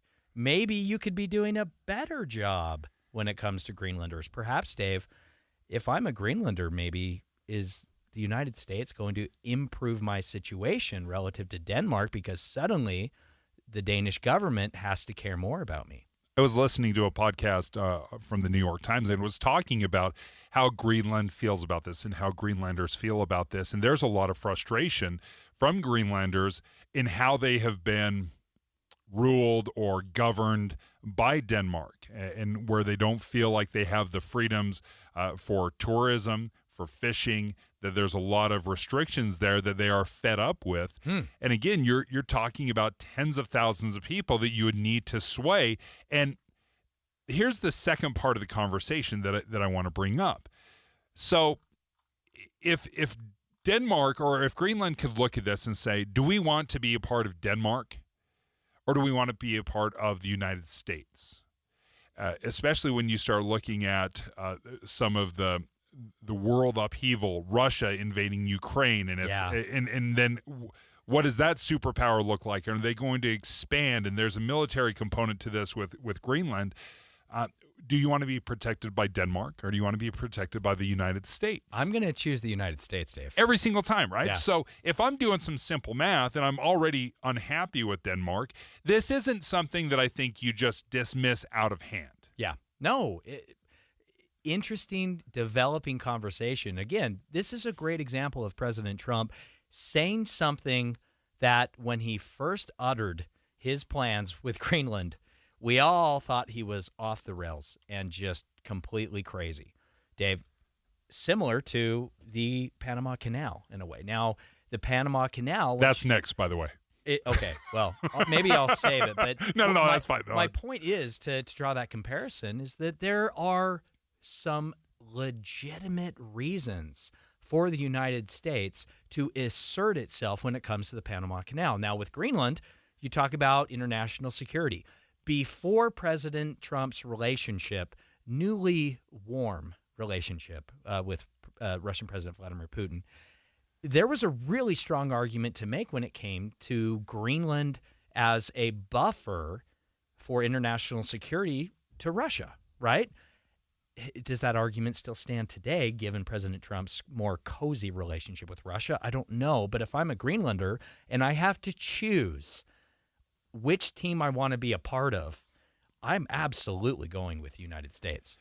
You look at this, and it like I said, it sounds so wild. The idea of countries incentivizing or buying up or recruiting other countries to join. This is imperialism, right? Most of modern history consists of exactly this. It's only very recently, Dave. When I say recently, I'm talking the last 50, 60 years that first world global powers have moved away from imperialism. Instead, we're still very much in the throes of economic imperialism. How is that any different?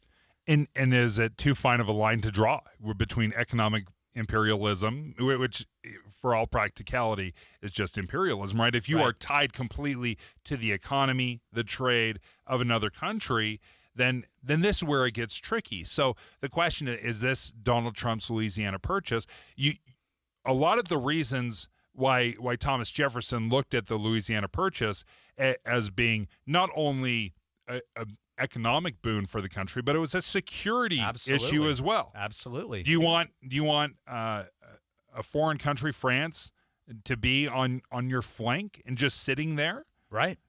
So there were national security issues there, and Thomas Jefferson, again, he's like very much, strict interpreter of the Constitution, but then it's like until Napoleon threatened to pull the cell away. Yeah, exactly. And then it's like, never mind, we're good. Yeah, we'll take that. We'll pay for that. And then it turns into 15 states, Louisiana to Montana, parts of Texas. I mean, the huge majority, doubled the size of the United States. It secured the Mississippi River.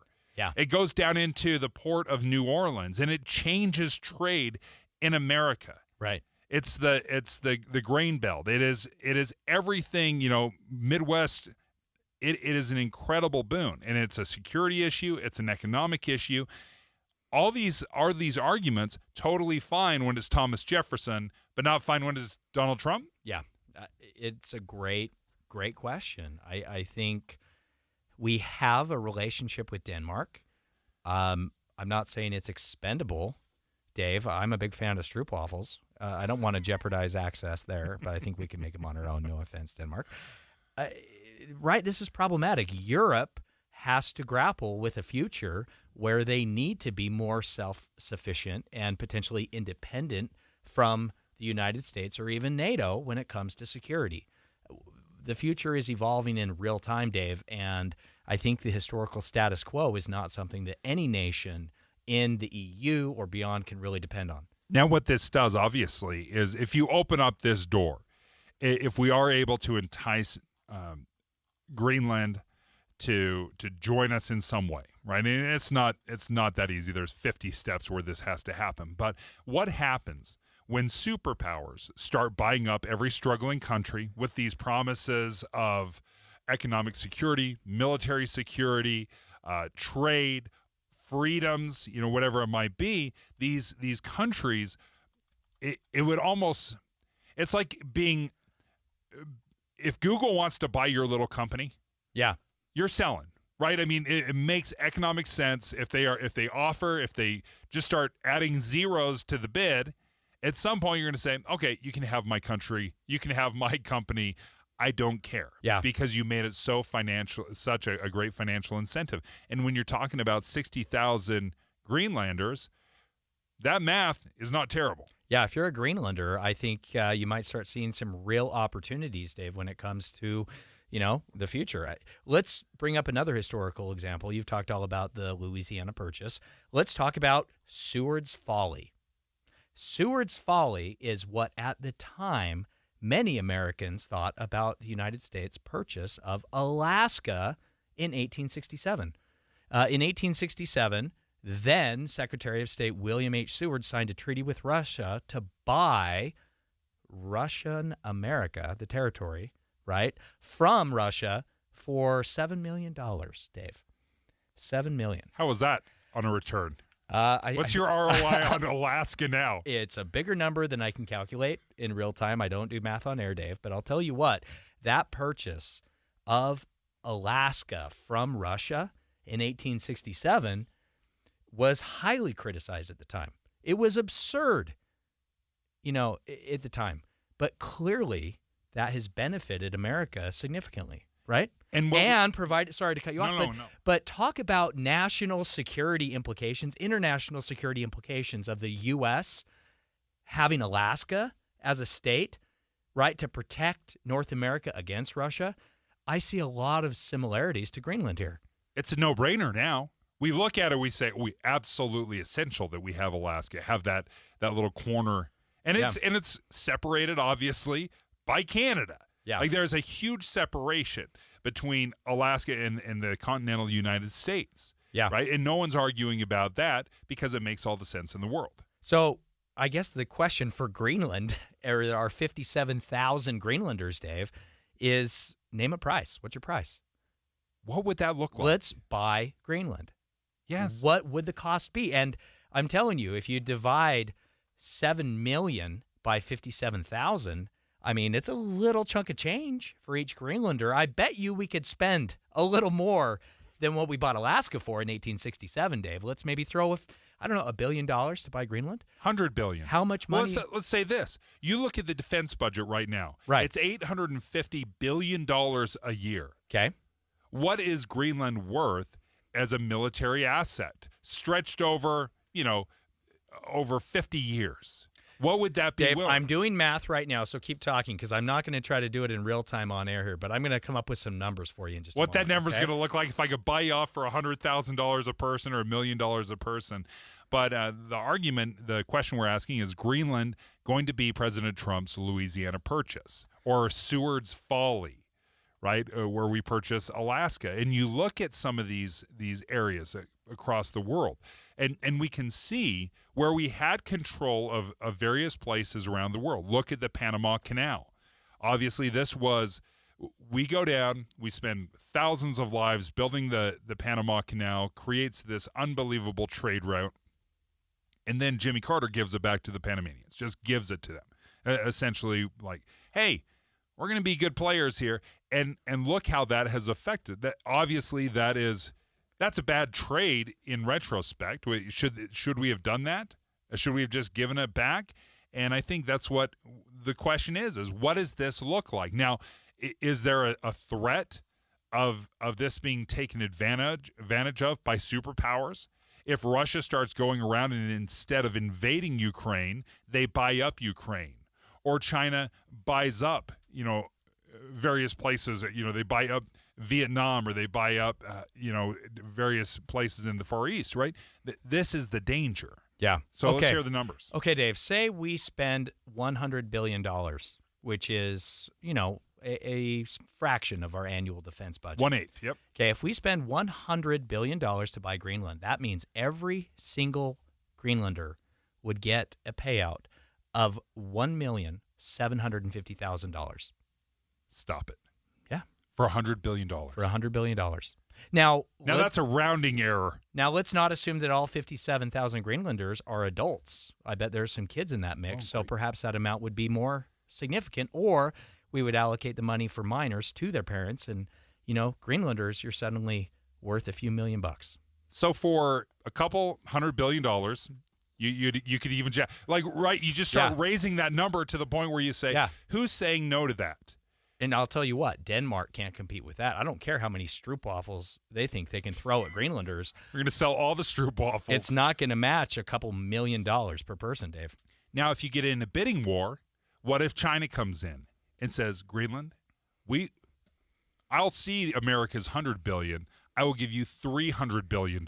It could get a little more expensive, right? Dave. That's what happens. Well, if you're a Greenlander, you're thinking, cash out. Let's go. Bring it on. Well, it is fascinating. Can you imagine what America looks like without the Louisiana Purchase? Can you imagine what it looks like without Alaska? What if we still had control of the Panama Canal? Yeah. And I understand the tendency, like, and the dangers, right? There are real dangers if you start getting into a bidding war with superpowers of what country you're going to buy up. Right. Oh, you want to buy, let's say the Russians want to buy up the Dominican Republic, right?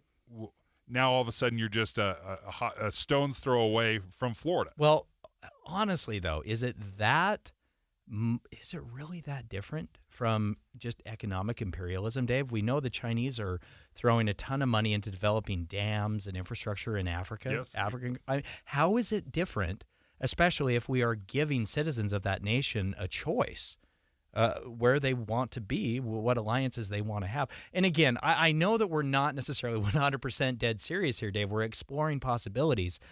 But, boy, I'll tell you what, there's a lot more legitimacy to this than I initially thought. How many crazy ideas start off as crazy ideas, and then you realize, oh, you know what? 90% of my life is a result of bad ideas that turned into real life, Dave, in good ways. When you just tweak it a little bit here, tweak it a little bit there, and you start realizing, hey, this might actually work. That's exactly right. Be advised, this is your opportunity to save up to 40 to 80% on a hot tub or swim spa this weekend only, Friday through Sunday, Utah State Fair Park. Be advised, this is your opportunity to save up to 40 to 80% on a hot tub or swim spa this weekend only, Friday through Sunday, Utah State Fair Park. 18-month interest-free financing. Our factories have demanded we sell 1,000 hot tubs and swim spas this weekend, Utah State Fair Park. Huge factory incentives, factory rebates, this weekend only, Utah State Fair Park. We can remove your old hot tub. Free delivery of your new hot tub. Hot tub starting at $2,999. Utah State Fair Park. Free delivery of your new hot tub. Just relax and enjoy. Utah State Fair Park. Friday, 2 p.m. to 8 p.m. Saturday, 10 a.m. to 8 p.m. Sunday, 10 a.m. to 6 p.m. Free admission. Free delivery. Utah State Fair Park. Call 833-SPA-SALE or visit hottubandSwimSpaSale.com. At Intermountain Health, we believe life is a circle. May yours surround you with insight, a healthy perspective, trust, and reassurance.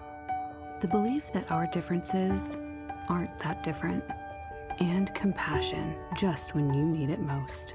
Life is a circle. May yours help you live the healthiest life possible. Intermountain Health. Confidence is knowing you're ready to handle whatever comes your way. That's what it feels like to take on your workday with Cintas. They make sure your AEDs are up to date, your fire extinguishers are tested and inspected, your floor mats are cleaned and delivered, and your workwear looks good, feels good, and is freshly laundered with a Cintas Apparel Plus program. So are you ready to take on today? Visit Cintas.com. Oh, I'm ready! And get ready for the workday. Tired of hearing scary radio ads about the IRS? Tax Relief Advocates is different. TRA is here to tell you that if you owe money to the IRS, whether it's $5,000 or $500,000, we have a solution. TRA can eliminate or reduce what you owe to the IRS with zero risk to you. We have over 1,000 5-star reviews on Google and an A+ with a BBB. End your tax nightmare today by visiting TRA.com or call 800-583-6681. That's 800-583-6681. Do you worry about how much someone drinks? Do you feel angry or depressed most of the time? Do you feel neglected or unloved? Do you feel you attract people who tend to be compulsive or abusive? Do you have money problems because of someone else's drinking? Are you afraid or embarrassed to bring your friends home? Do you feel that if the drinker loved you, she or he would stop drinking? If you answered yes to any of these questions, you are not alone. More than half of all adults have a family history of alcoholism. Not everyone trapped by alcohol is an alcoholic. Families and friends are suffering too. Al-Anon and Alateen can help. Call 1-866-200-0223 or visit alanon.org/help. How does a soccer club born in an unlikely place, Utah? You sure you want to do that in Utah? built with players no one else wanted, We knew no one believed in us. reach the league's highest heights? We finally did it. It was like just this feeling of getting to the top of the mountain. Has made a champion out of Real Salt Lake. How does that same team find a way to shatter expectations in the midst of a fight for its own survival? Our club is burning to the ground as we speak. I'm Amy Donaldson, and in a new podcast, Making of a Moment, the RSL story, we take a closer look at one of those iconic sports moments Soccer is a crazy game, and we saw it firsthand tonight. and unravel how knowing the truth of these moments can transform what they mean. I just kind of got chills right now thinking about it. Making of a Moment, the RSL story, is available now. Follow us at makingamomentpod.com or wherever you get your podcasts.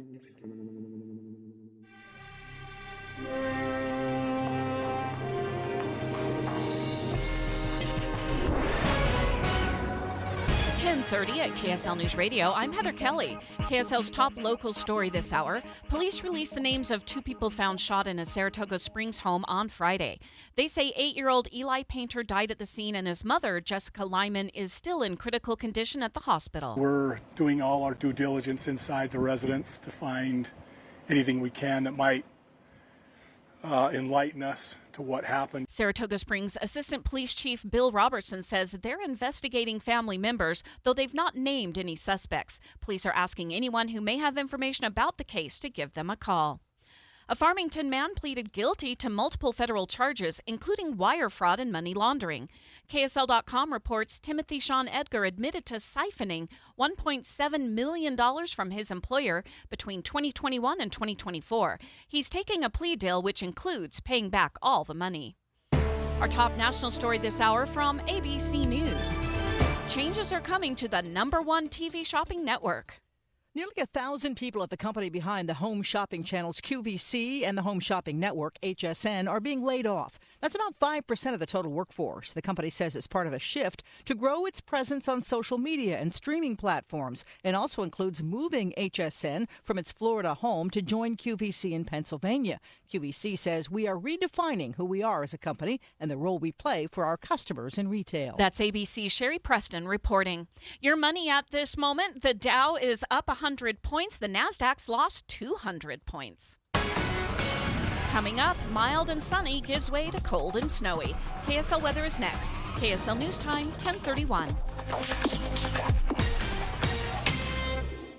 The sources where we get our news matters. When you listen to Utah's Morning News, we want you to feel the stories are important to you and trustworthy. This is Amanda Dixon. And I'm Andy Farnsworth. Join us weekday mornings on KSL News Radio. This may sound like a finely tuned engine, but it's not.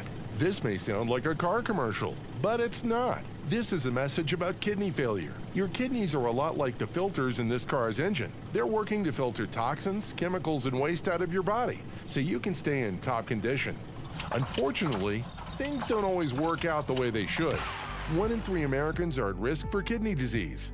37% of Americans suffer some form of kidney disease, from high blood pressure and diabetes. The Kidney Foundation needs your help to drive down the rate of kidney failure. Please donate your used car or truck to the National Kidney Foundation of Utah and Idaho at towcars.org. Towing is free. Your car can be picked up in 12 to 48 hours, and your donation is tax deductible. Keep your donation local by donating your car to towcars.org. That's TOWKARS. Tow Cars with a K, like kidney. Again, that's towcars.org with a K, like kidney. Any Hour Services free furnace sale is going on right now. If you haven't scheduled your free estimate yet, do it now. Call Any Hour Services today or schedule online at anyhourservices.com. Traffic and weather together brought to you by Mountain America's low-rate auto loans. There are no delays along the Wasatch Front, but emergency crews are still cleaning up a crash on the west side belt. This is southbound I-215 right at the 4700 South exit in Taylorsville.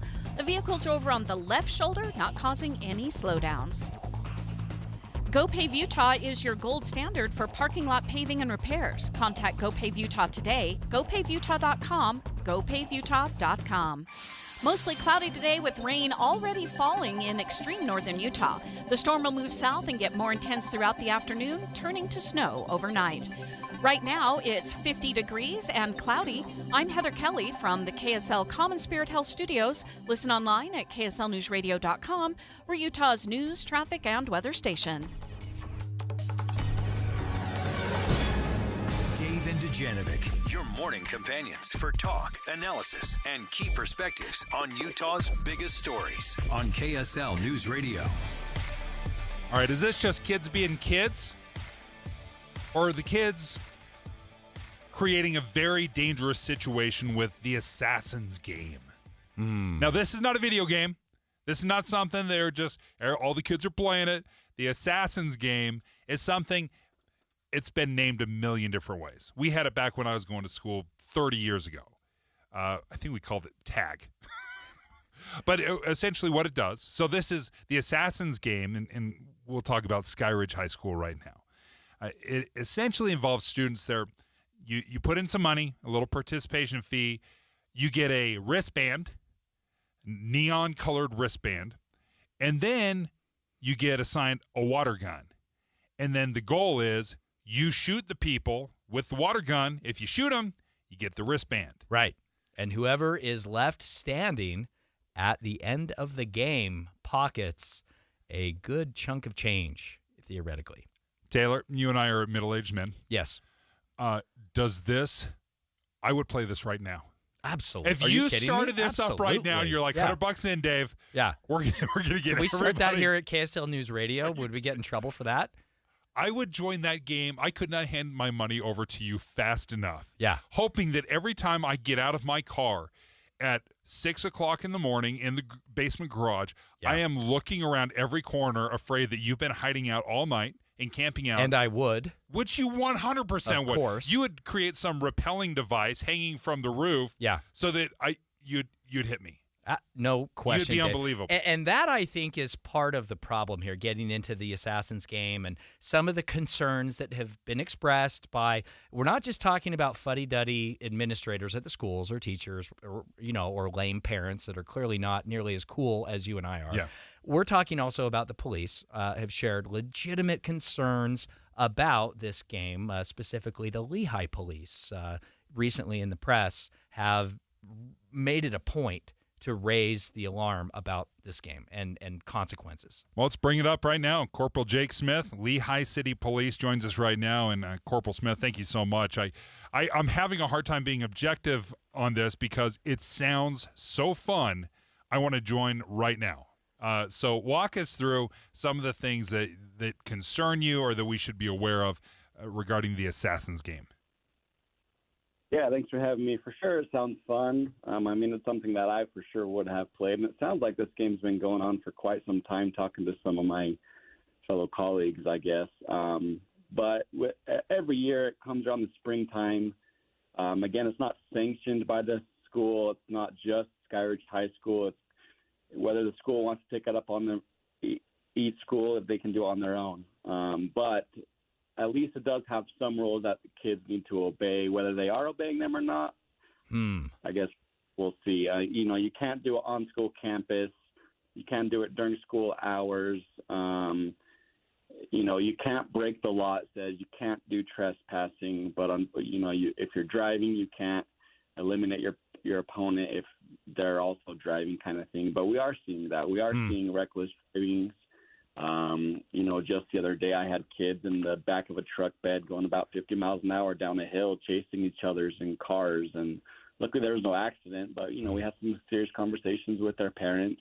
Yeah. And, all the time we're getting calls of citizens who aren't aware of this game going on, of kids with guns, holding guns, pointing guns at each other, pointing guns at businesses when they're just trying to get each other out. So, we've made it more aware to the public in case they see some types of things to maybe just look twice, see if it is a legit gun or anything like that. Unfortunately, us as police, we have to treat it, all pretty serious until we can deem them as water guns. I think this is so important. I know there was an incident. I live in Draper, and there's a version of this game at Corner Canyon High School that is also very, very popular. And a good friend of mine who has high school age kids had an issue recently when kids were snooping with what looked like a real gun in his yard at 3 or 4 a.m.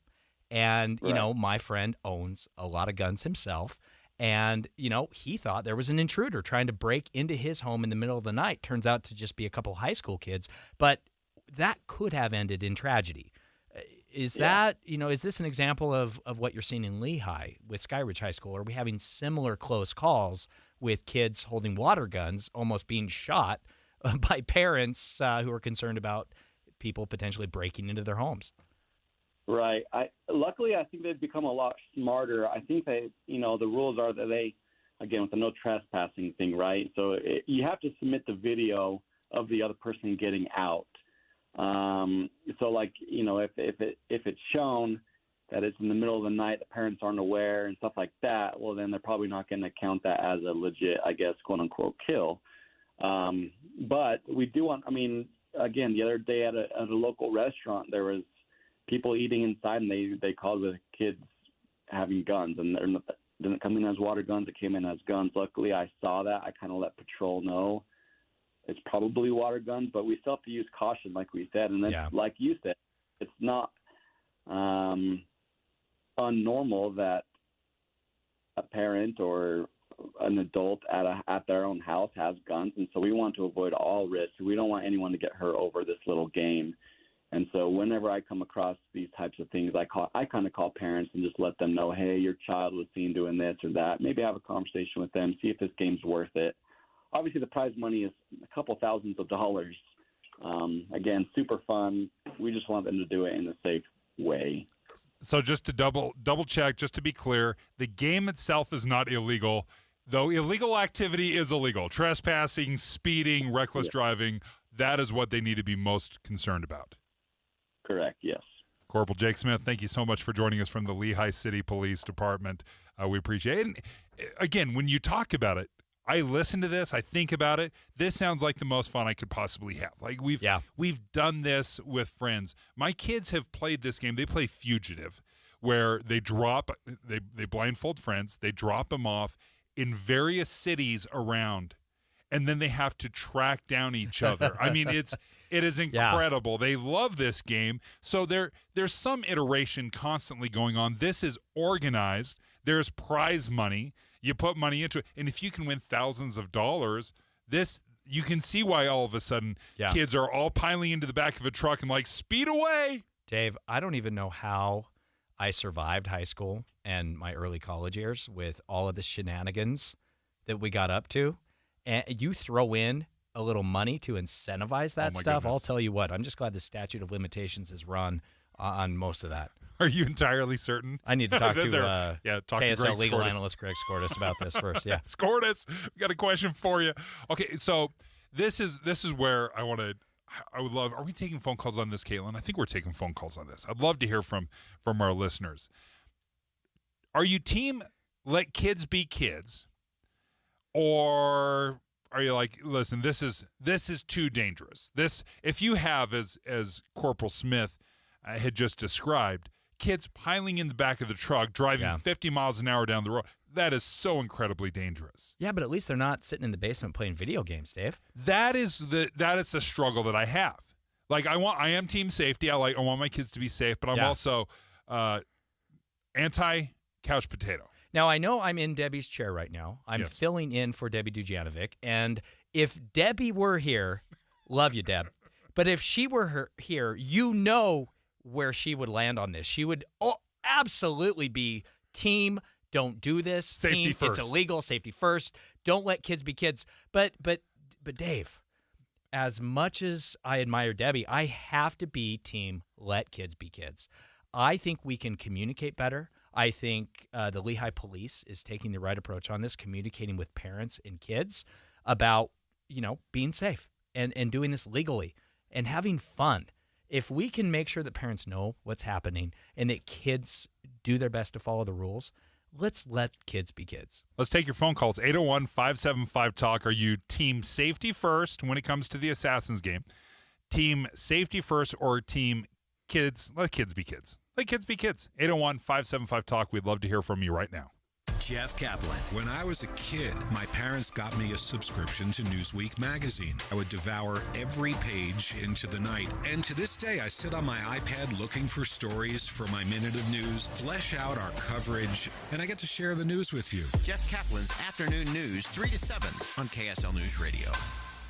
Mountain Home Services, talk back to KSL. Text us at 57500, sponsored by Mountain Home Services.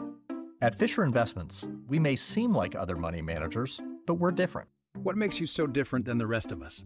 We ensure clients receive unparalleled service at every step of the relationship. Tell me more. Our investment counselors focus on service over sales, prioritizing clients' needs. How do you make money?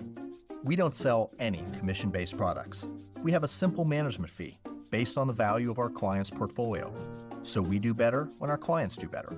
What about client portfolios? We get to know each client, their finances, family, health, lifestyle, and more, and then we tailor a portfolio based on their specific goals and needs. Your clients really come first then, huh?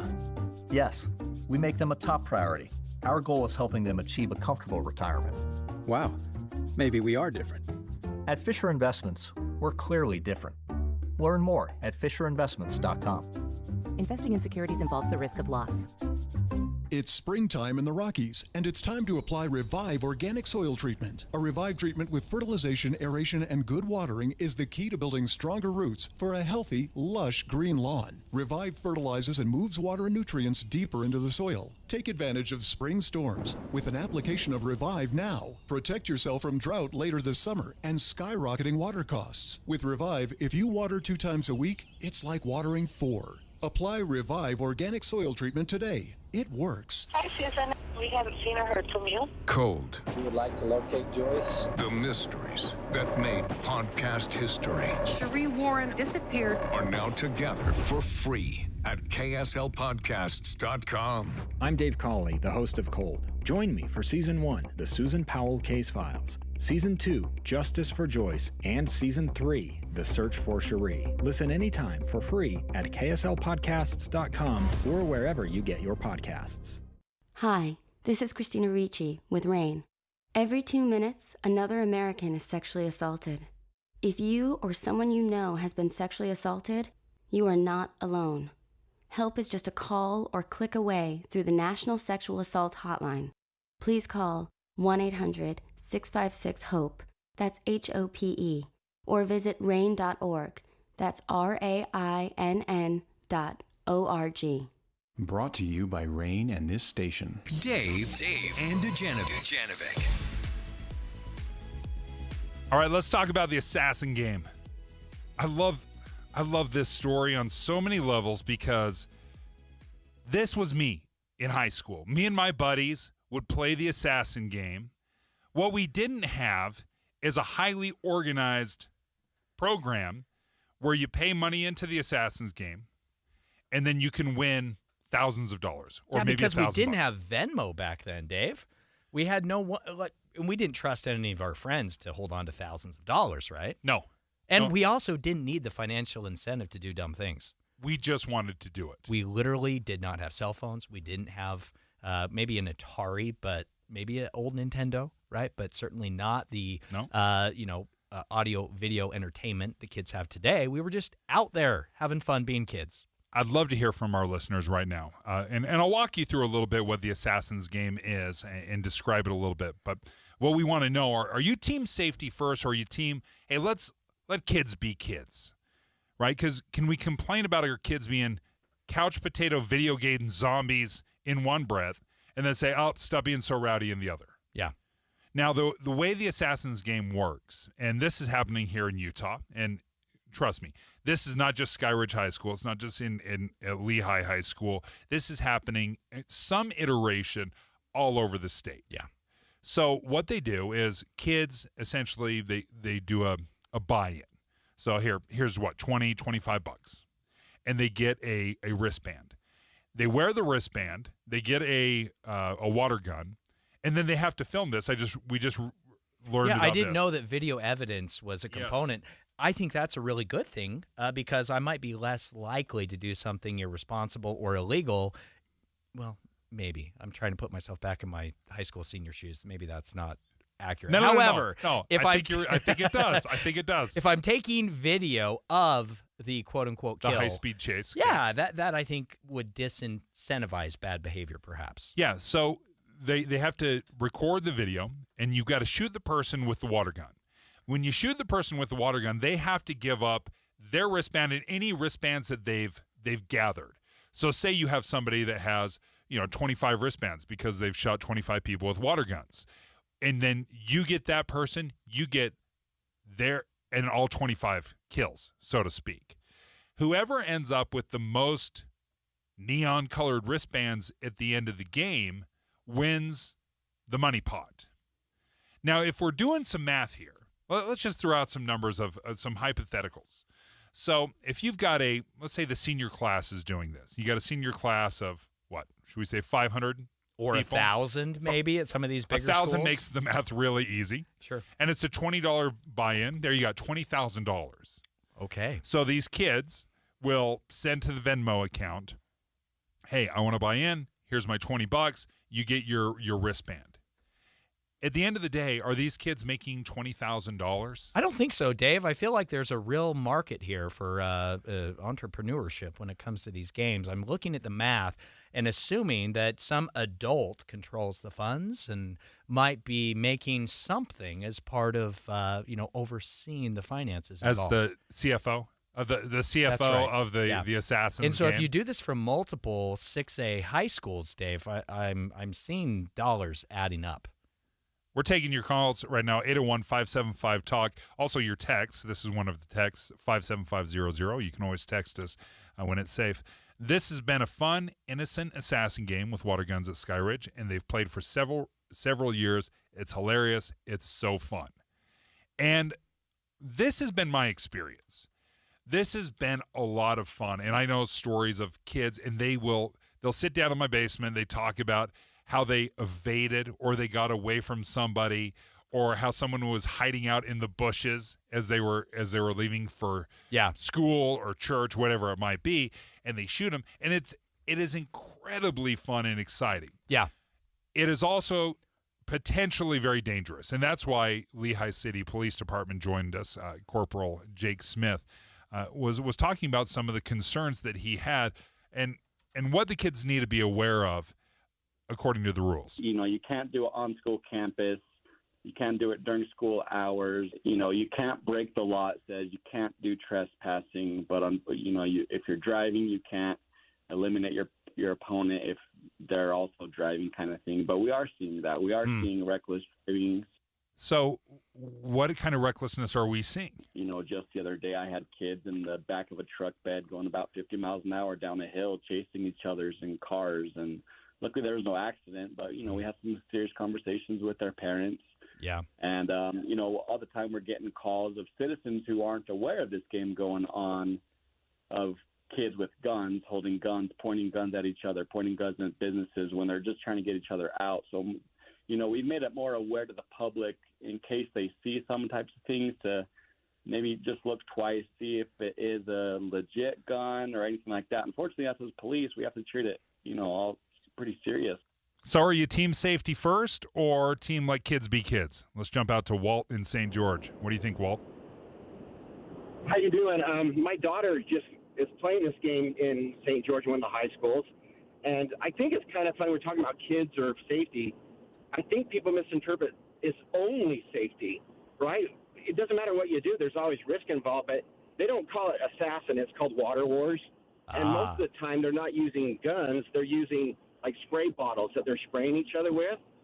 But just the nature, I think the conversation's good to help talk about safety because, I was coming home from lunch and I knew this was happening because they put a bounty out on my daughter. So they pay an extra $15 and what? And the team gets in, but yeah. And so, but the way the money works with them is different. It's the team gets the money and they split it between the team members. And so, and it's not all the money. It's there's a portion goes to whoever's running the app. But so the team's all excited about their team winning. And so they work together to try to get out the other team. And as soon as the other team's out, then they get to split the money, even if, you've lost in your side. But so I was coming home and I saw these cars around my house. I live on a corner and they boxed my daughter in so she couldn't get out of her car, and they were surrounding her.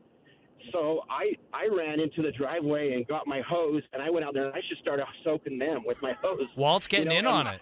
Walt, do you get any of the money from the team? For the rescue? Yeah. HRT. I don't, but this is my home territory, right? I got the arsenal of the bazooka, and I was there defending my daughter's honor. Yeah. And she was able to climb over the seat and run into the house. And two of the cars, because they'd roll down their windows, and I sprayed in their cars. And I'm sure some parent is going to get mad because they're going to get water damage or pneumonia or something. Yeah, don't mess with Walt, okay? Team, let kids be kids. Let adults be kids, too, Oh, Dave. Walt, that was such an outstanding story. Thank you so much for joining us. I didn't realize that another layer to it, your daughter had a bounty out on her, an extra $15 bounty on your daughter. I am kind of jealous. I would like to volunteer my services to any team that needs a middle-aged male participant. I'm pretty good with a water gun, Dave, and I'm not afraid of driving fast. Under the speed limit, of course. Obviously, keeping all the rules. Safety first. Safety first. We just got done talking about safety. Sorry, and I you're know. Like, I can drive fast. Okay. I Taylor just got want to caught play up the in game, Dave.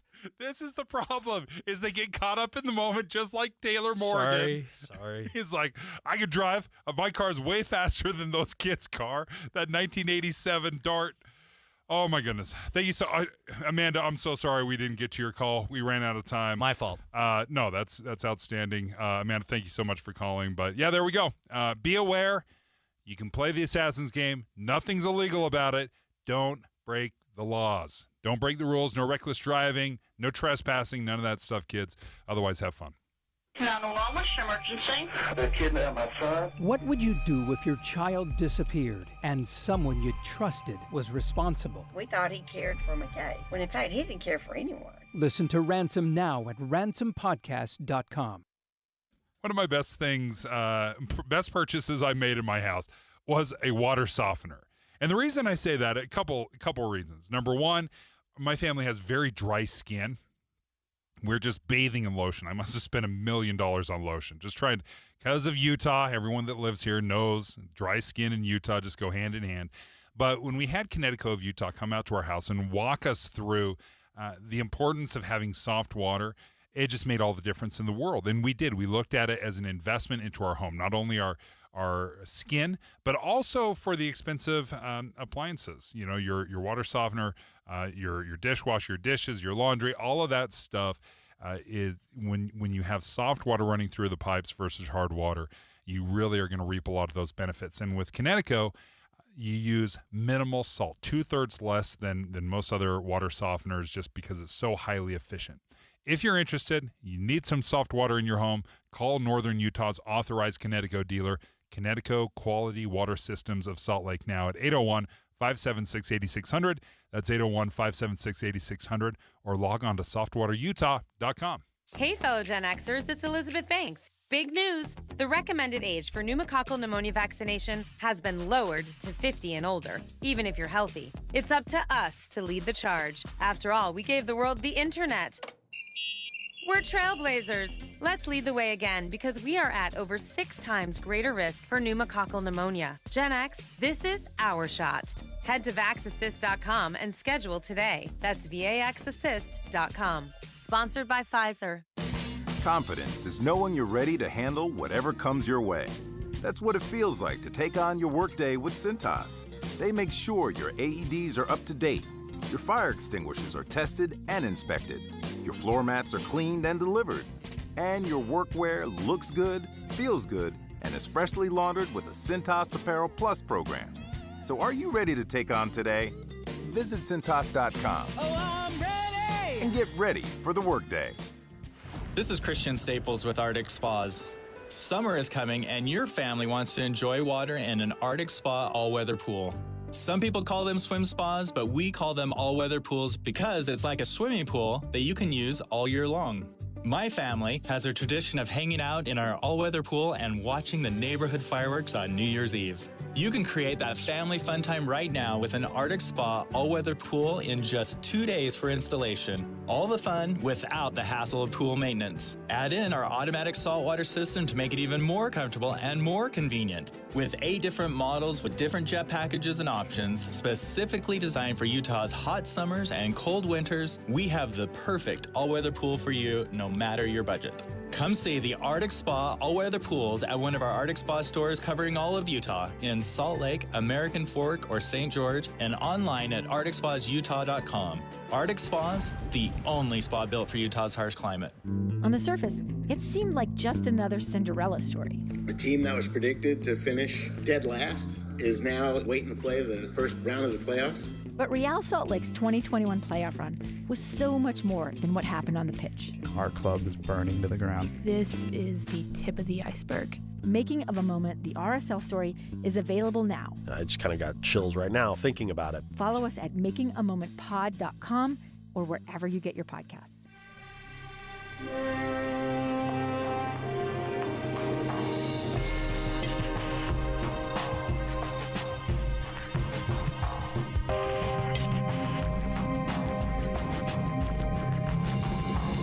KSL FM Midvale. KSL Salt Lake City. From the KSL Common Spirit Health Studios, this is KSL News Radio. Utah's news, traffic, and weather station.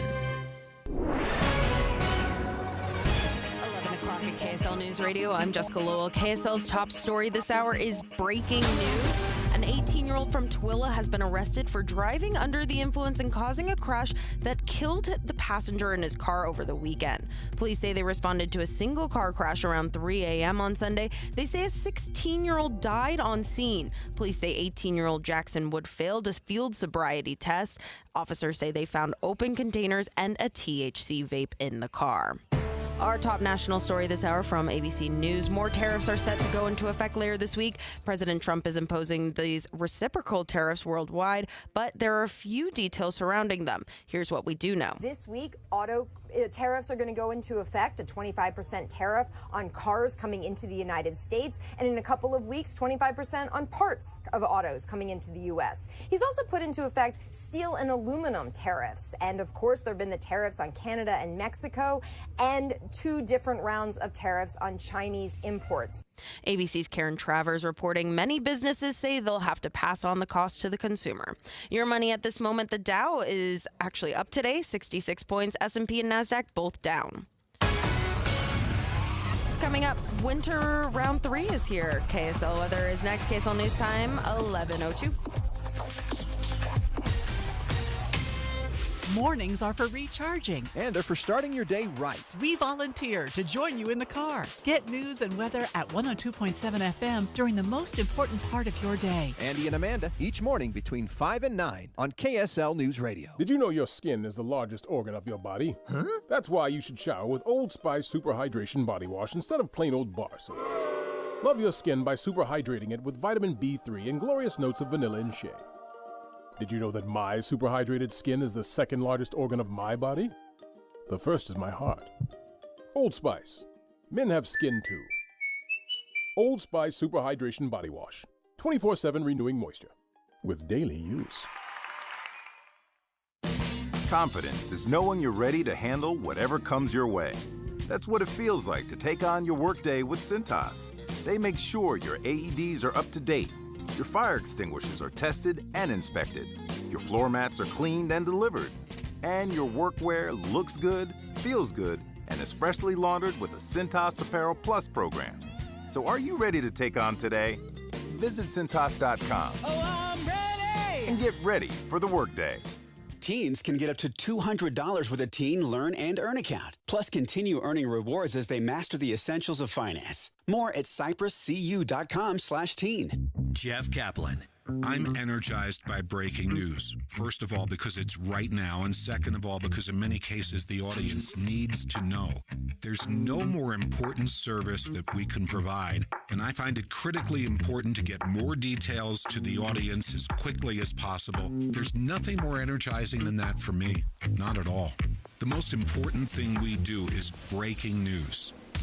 I am gratified that so many people listen to me every afternoon on KSL, but what they don't know is that there are so many people behind the scenes making it happen, checking on the traffic, answering the phones, making the calls, talking to the newsmakers. They're out in the street, into the field to get the raw information, and then putting it all together so that I can sit in front of a microphone and be a source of information every afternoon. But there are so many people who make it happen. That's what you don't know. Ride Home with Jeff Kaplan, weekdays 3 to 7 on KSL News Radio.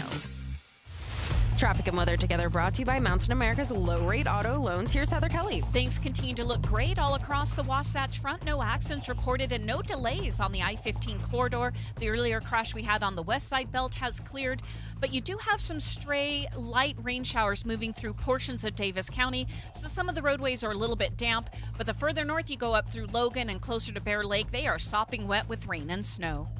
Don't miss Mr. Mac's Buy One, Get One for 100 suit sale. Suits starting at $299 in a variety of colors and patterns. Available at all 9 Mr. Mac locations with free alterations. Heather Kelly in the KSL Traffic Center. We're back to winter-like temperatures tomorrow. Rain overnight, which could turn to snow in the morning. We could even see some accumulation on the valley floors. Right now, it is 54 degrees and mostly cloudy. I'm Jessica Lowell from the KSL Common Spirit Health Studios. Listen online at kslnewsradio.com, where Utah's news, traffic, and weather station.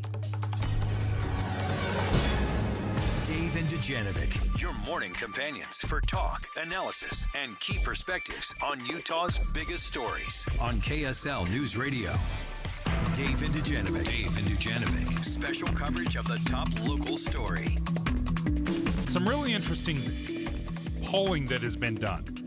Talking about Utah housing prices. It's the number one issue on Utahns' minds is housing, the cost of it, how it's skyrocketed. What are we going to do about it?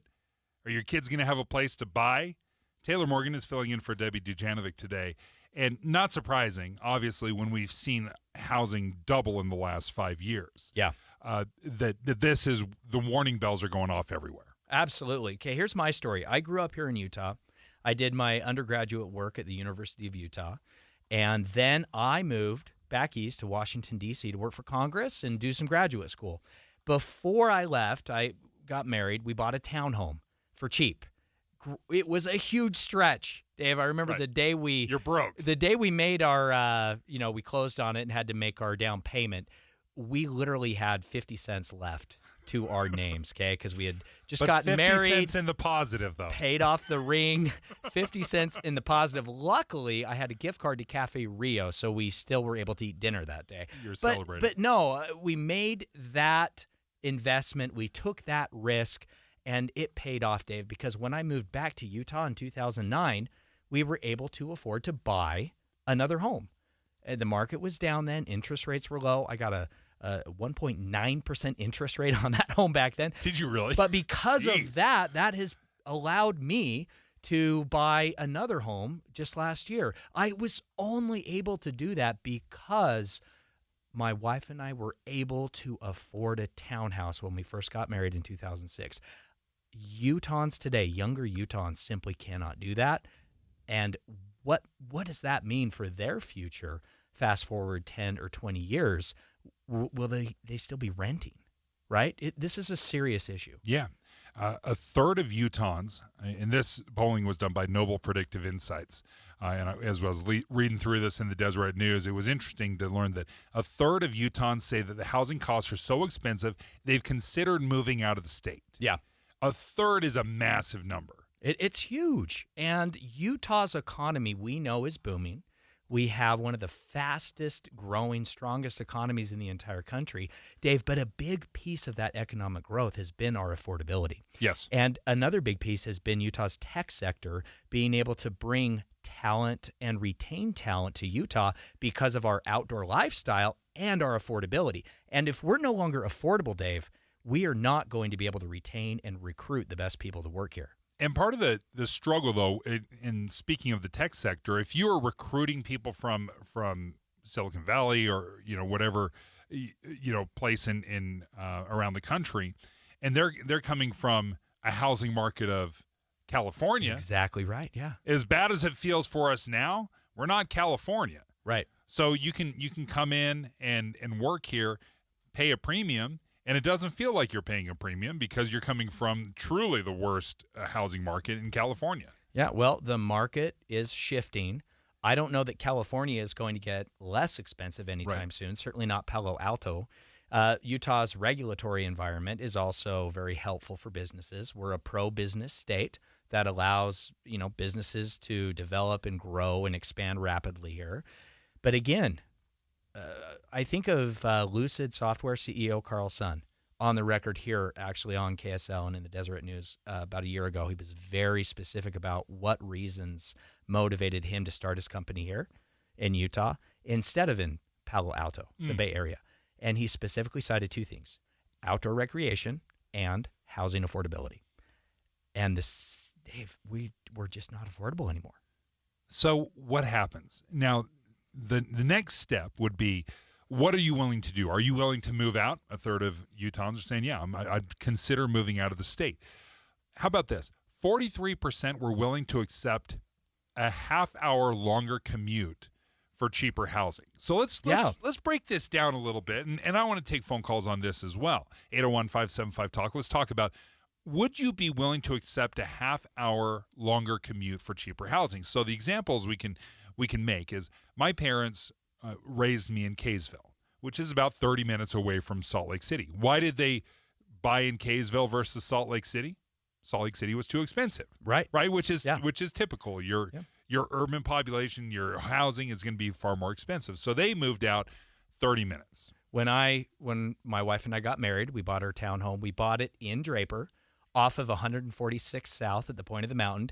Back then, there was nothing there. Yes. At the time, I was working at the Hinckley Institute of Politics up at the University of Utah. That's a little bit of a commute, Dave. We only bought out there because we could afford it, and nothing closer was affordable for us. What was that commute? That had to be close to 40 minutes? About 45 minutes. And if I drove to a tracks station and got on tracks, it was about an hour and a half. Yeah. But I saved on the gas money. That's what you do. All right. So would you be willing to accept a half-hour longer commute for cheaper housing? 801-575-TALK. Because let's use that example. I lived in Kaysville. Would I go another 30 minutes north to live in West Haven, Roy, or Ogden, to still commute into Utah or into Salt Lake? Would it be worth it for me? And I think so. Why not? You're going to pay a little more in gas, but if you're driving an EV, right, heaven forbid these days, I know that is a separate political rabbit hole we'll stay away from. Let's talk about your Tesla.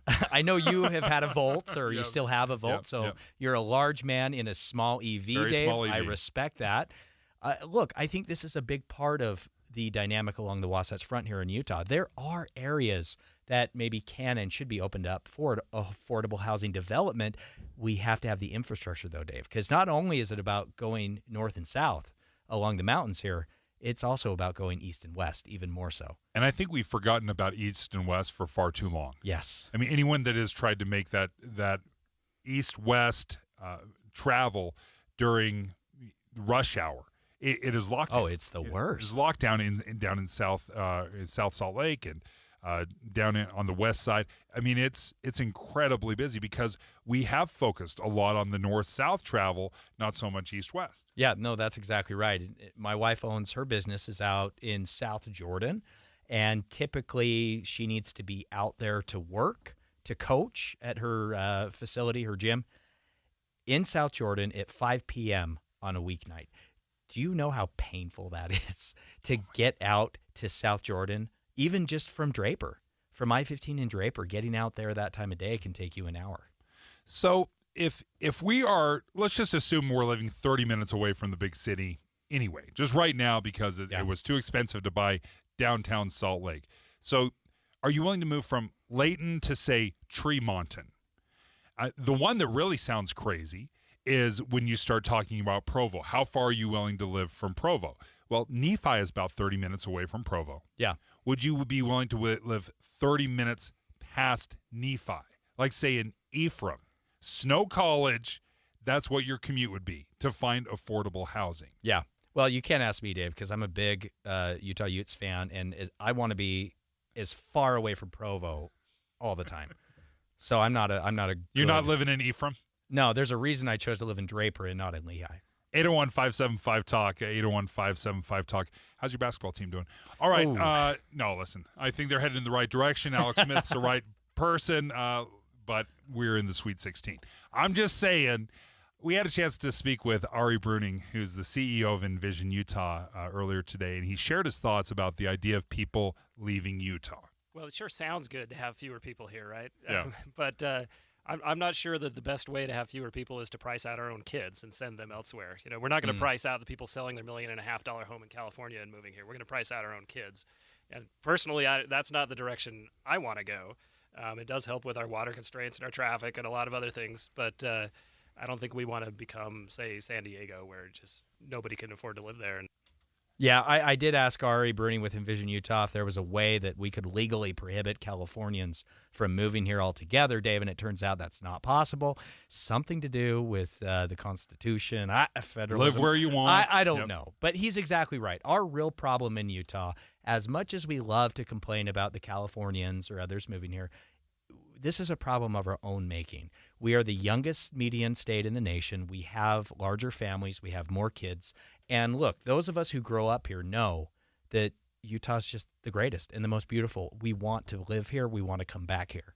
One of the most difficult parts of this conversation is this is bad for people that don't currently own a home, right? It's the first-time home buyer that is most affected because say we got into our townhomes or we got into our homes early on, well, we've created all this equity in our homes, right? So that when we do sell, we're not starting from zero, right? We're still going to carry a couple $100,000 or $100,000 in a new house if we end up moving because we have all this equity built up into it. So who does this really affect? First-time home buyers. Yeah. So the question is, what sacrifices or what laws are we going to put in place, or how much effort are we going to put into this to help out those first-time home buyers? Yeah, and this is such a significant question. It's more than just dollars. It is really, I think it's about the American dream.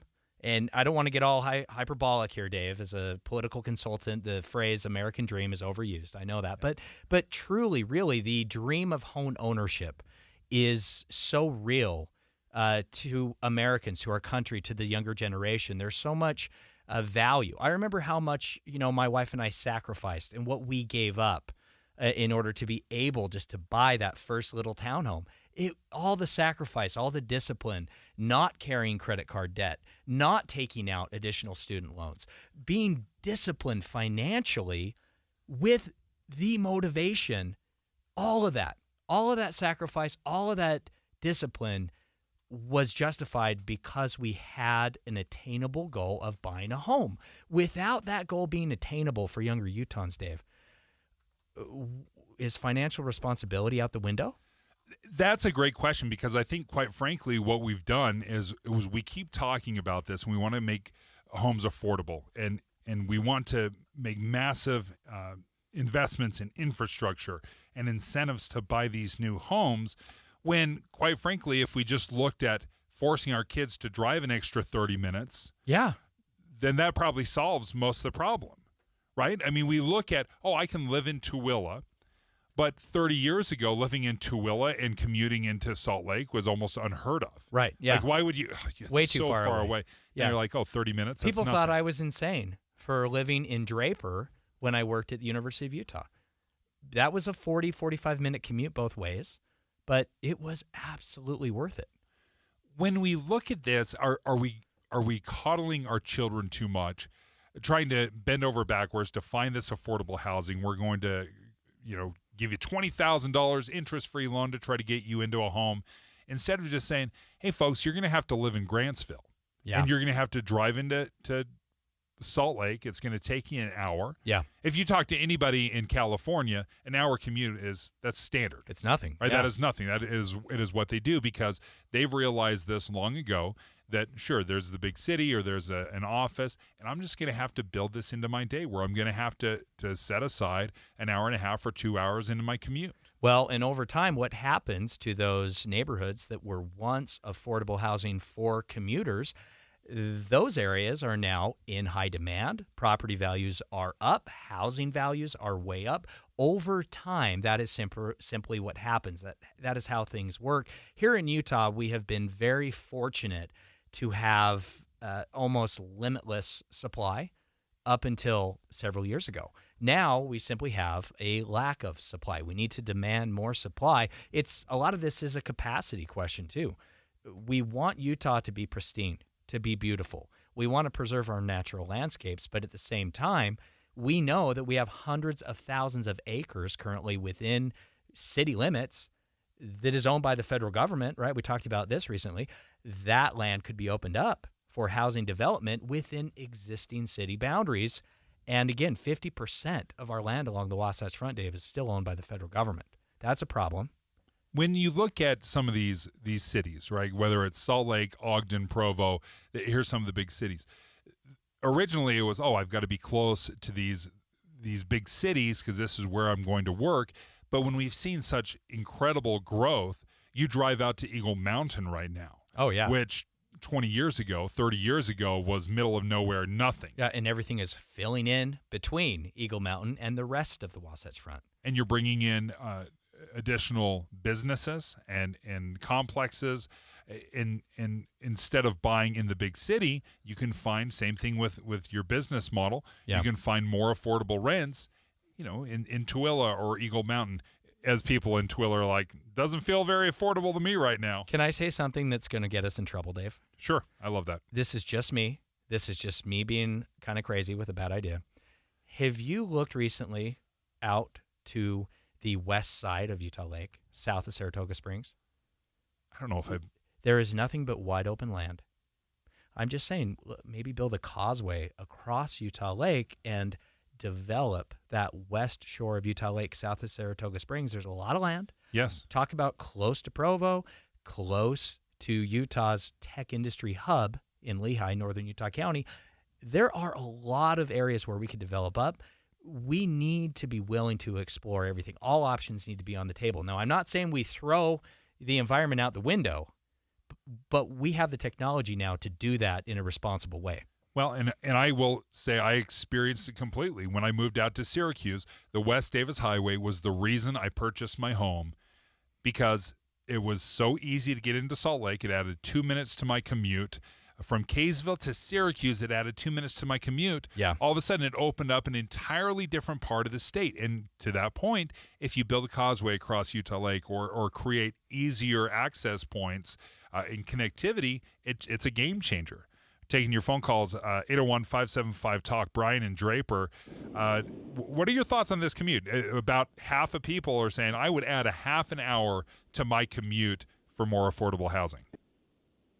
Yeah, thanks. First time, long time, 59240. I work in West Valley, and I live in Draper. It takes me about 25 minutes to get there on a good day, but during rush hour, it's 45 minutes. I think the main issue is when you take that time that I'm losing, and then you times it by the 500,000 people across the Wasatch Front that are commuting to work, it takes a real big toll on everybody and all that time wasted that we could be otherwise doing more effective things than sitting in traffic. I think Utah needs to worry about future needs rather than fixing the problems with the needs currently.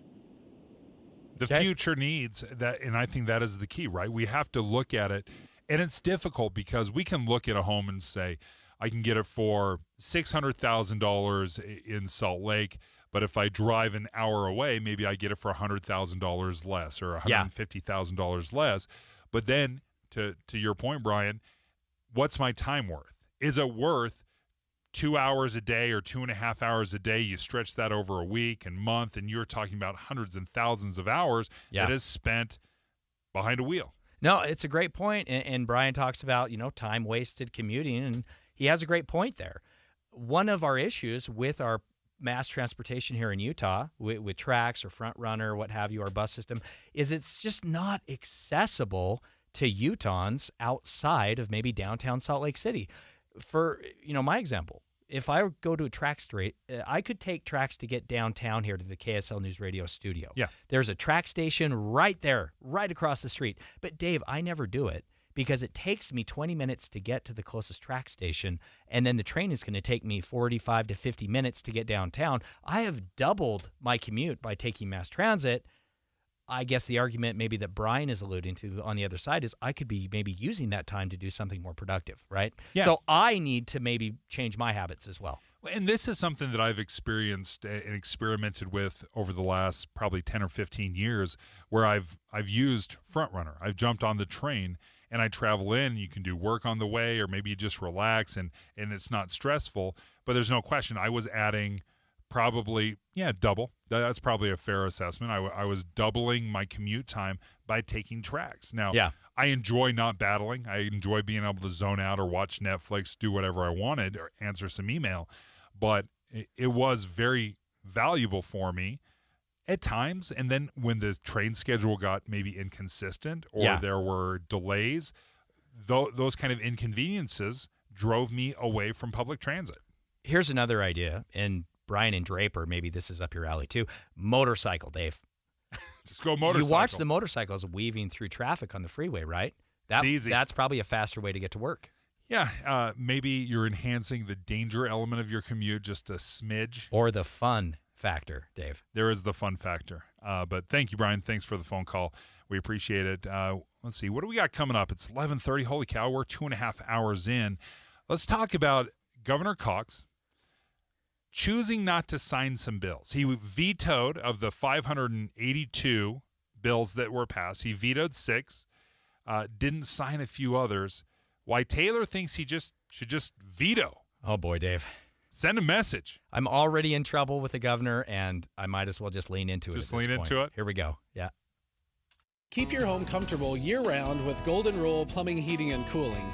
We live the Golden Rule. Treat others the way you want to be treated. That's why we offer a 100% satisfaction guarantee. If you're not happy, we're not happy until it's right. Golden Rule is the trusted standard for plumbing, heating, and cooling in the Salt Lake Valley. Visit goldenrulephc.com. We obey the rules to live by. Golden Rule Plumbing, Heating, and Cooling. Attention! If you owe money to the IRS, this is an urgent message. The IRS is cracking down by sending out collection letters, garnishing paychecks, seizing bank accounts, and putting liens on homes and businesses. They call it enforced compliance, and you better watch out because penalties and interest on unpaid taxes compound daily, making it even harder to get out of debt. Don't let tax debt destroy your life. You need to call Optima Tax Relief, America's #1 tax resolution firm. They're experts in taxpayer assistance programs that can save you thousands if you qualify. A+ rated by the Better Business Bureau, Optima's resolved over $1 billion of tax debt for their clients. Let them fight on your behalf, helping to put your tax problems to rest. Call the tax professionals at Optima now for a free consultation. Call 800-343-6460. 800-343-6460. 800-343-6460. Optima Tax Relief. Some restrictions apply. For complete details, please visit OptimaTaxRelief.com. This is Derek Overstreet of the New Millennium Group and host of Stop Working and Start Living Radio. If you're close to or in retirement and you don't have a tax plan, call us right now, 888-999-6370. That's 888-999-6370. Listen, our country's been spending like never before, and the tax bill is coming soon. If you need an income tax strategy and a financial plan that will get you through the rest of your life, give my team a call, 888-999-6370. That's 888-999-6370. If you want an investment plan that allows you to keep more of your gains and pay less taxes, give us a call, 888-999-6370.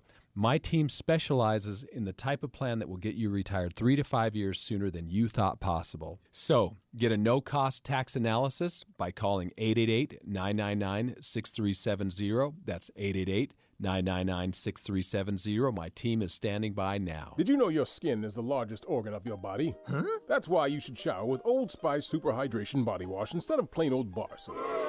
Love your skin by super hydrating it with vitamin B3 and glorious notes of vanilla and shea. Did you know that my superhydrated skin is the second largest organ of my body? The first is my heart. Old Spice. Men have skin too. Old Spice Super Hydration Body Wash. 24/7 renewing moisture. With daily use. Is your AC ready for summer? Don't wait for the heat to hit. Weak airflow? Warm air? Strange noises? These are warning signs your AC needs attention. Our skilled technicians offer AC repair services or replacements to keep your family cool all summer long. Don't sweat it. 1 Hour Heating and Air Conditioning has your back. Here to keep your home cool all summer. Visit onehour.com to schedule today. Financing options available. Giving the gift of time during the holidays is a hallmark of the season, but the need for kind hearts and an extra pair of hands is here all year long. You Serve Utah is encouraging Utahns across the state to pledge now to serve those in need in the coming year. You and your family will help spread the holiday spirit long after the holidays have passed. When will you pledge? To sign up, visit www.userve.utah.gov. Dave and Debbie. It's impossible to digest and consume all of the news that's now coming at us through either social media or through web pages or through the radio. Pick what is most impactful in your life and focus on that. And that's what Dave and I do every single morning. We pick those issues that are most important to our listeners and we boil it down so it's digestible. It's simple to understand. I think we're trying to find the essence of the story. You know, you can't be an expert on all things, but that doesn't mean you can't be curious and really find out more and educate yourself and learn the complexities of an issue. But I think all of us start at ground zero on everything. Ask questions, show that curiosity. And then if you need more research, you can always go to KSLNewsRadio.com and learn more. Listen for Dave and Dujanovic 9 to noon on KSL News Radio. 11:30 at KSL News Radio. I'm Claire Scott. KSL's top story this hour. Police have arrested an 18-year-old in Tooele this weekend who they say was driving under the influence, leading to a crash that killed a 16-year-old passenger. Police say the crash happened just before 3 a.m. on Sunday on State Road 36. Police documents say the driver, Jackson Wood, told police they were leaving a bonfire party where he had a couple of beers. Officers believe the truck veered off the side of the road before rolling over and injecting both people in the car. Our top national story this hour from ABC News. Negotiations between Israel and Hamas appear to be at a stalemate as the bombardments continue in Gaza. More from ABC's Matt Rivers in Tel Aviv. They're angry oftentimes and quite vocal about their dislike for the Netanyahu government, who they say prioritizes continuing the war in Gaza rather than bringing their loved ones home. Of course, the Netanyahu administration would argue that they're doing everything in their power to bring them home, but the fact remains that these people remain trapped over there. The Hamas-run health ministry now says at least 1,000 people have died since the ceasefire was broken earlier this month. Your money at this moment, the Dow is up 79 points, the S&P is down 24. And coming up, incoming showers. KSL weather's next. KSL News Time, 11:31.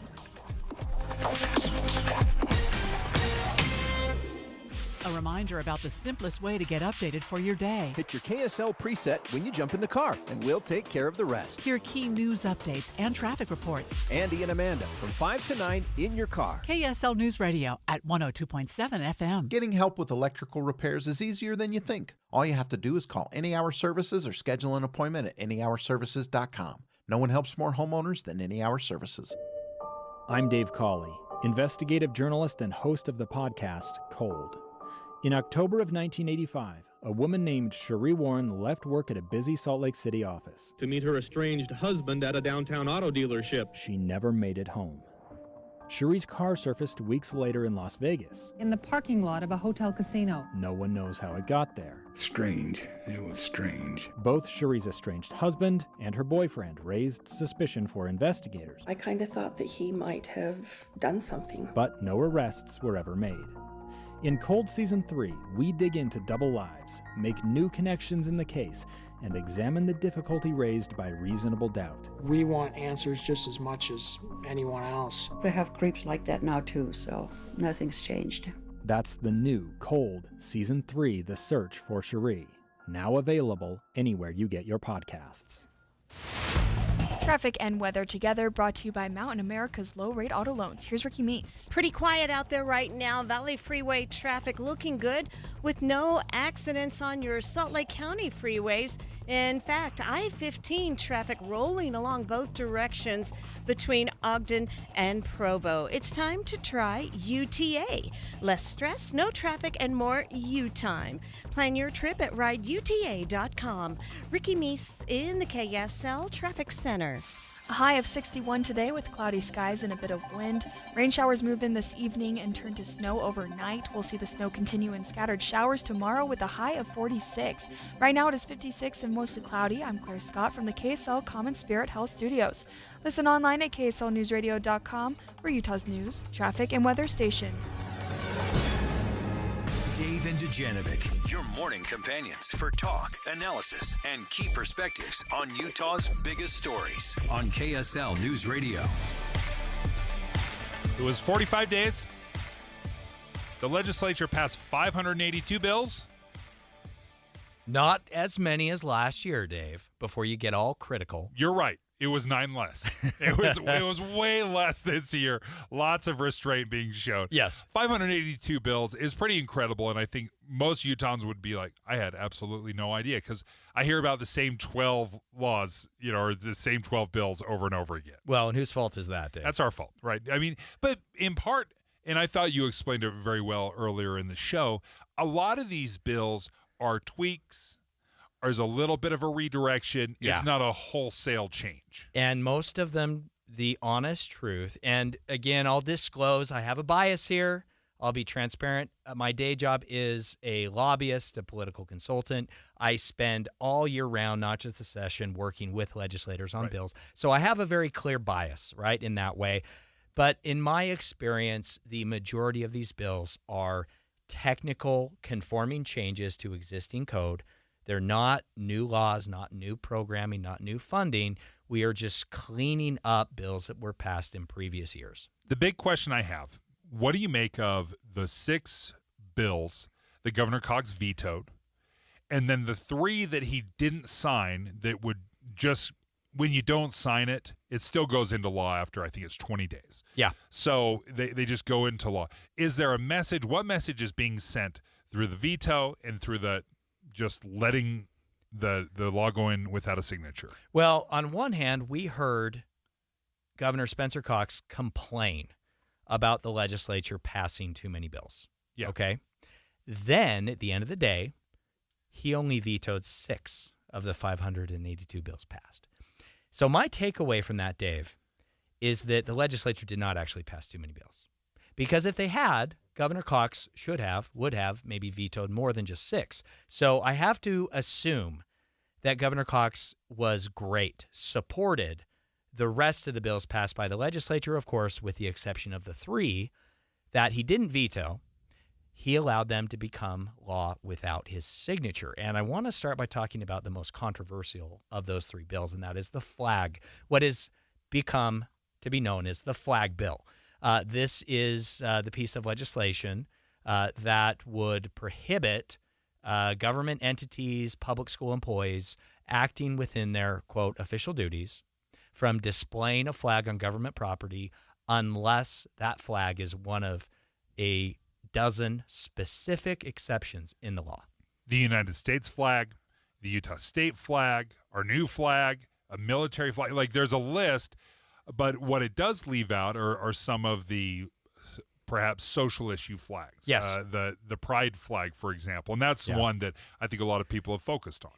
This bill has really become to be known as the pride flag bill because it would prohibit the display of the pride flag along with other flags that are deemed as political flags. Now, whether or not the pride flag is a political flag is a separate debate. We're not going to get into that here.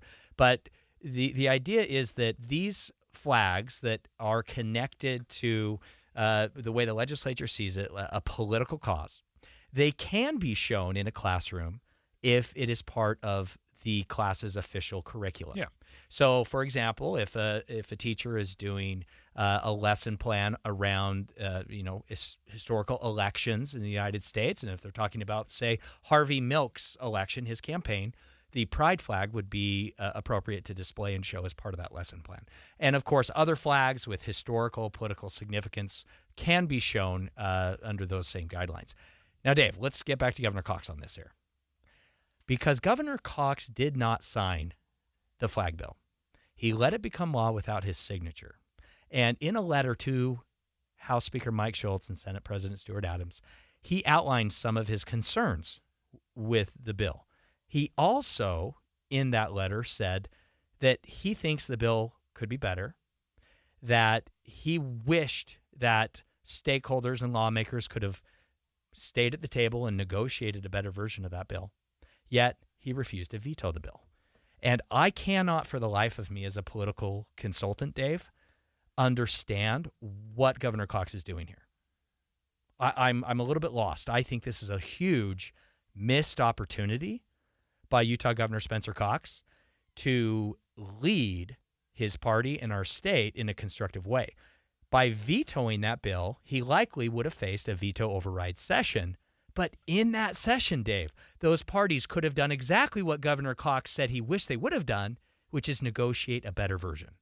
One of the difficult things about this, though, by not signing it, is there an appropriate level of protest, so to speak, right? The veto is the highest level of protest that Governor Cox has. Right. Is not signing the bill saying, listen, folks, I don't feel 100% passionate about it, but I just want to send you a message that I think there is a better way we could have done it. Is it at an appropriate level of protest?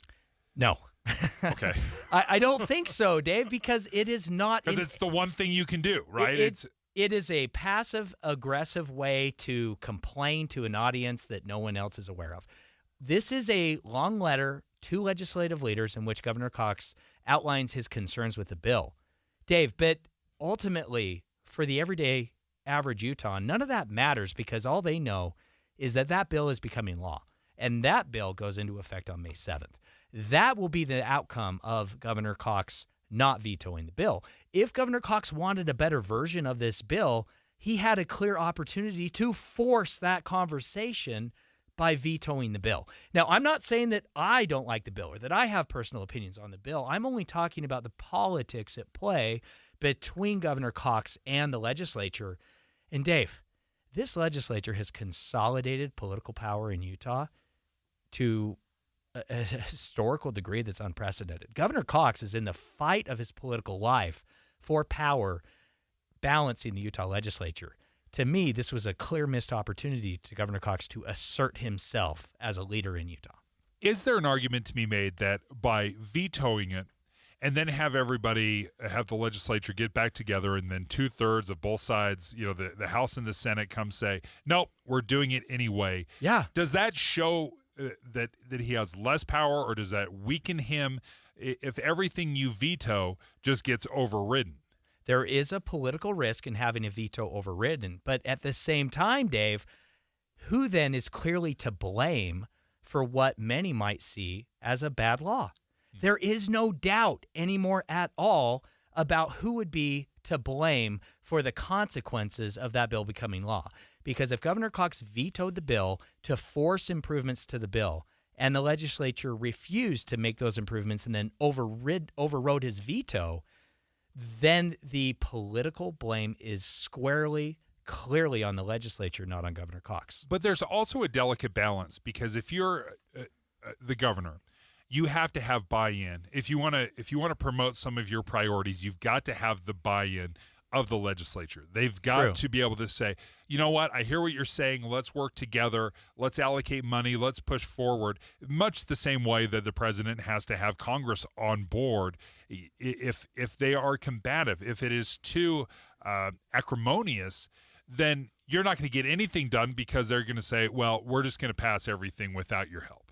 That is a good point. You can check and balance power without being acrimonious, because that is what we believe in. That is the process. That is what we have set up these institutions to do, to check and balance against one another. Now, Dave, another example here, Governor Cox, one of the 6 bills he did veto was a bill that was part of a compromise package with the judicial branch and lawmakers that would have given Governor Cox the power to choose the Chief Justice of the state Supreme Court. Of course, that choice would have to be confirmed by legislators. But Dave, his team, now Governor Cox wasn't in the room, and I don't have firsthand direct knowledge, so I'm speculating technically, but Governor Cox's team was part of that compromise in that package with the judicial branch. The judiciary was neutral on that bill. They did not oppose it.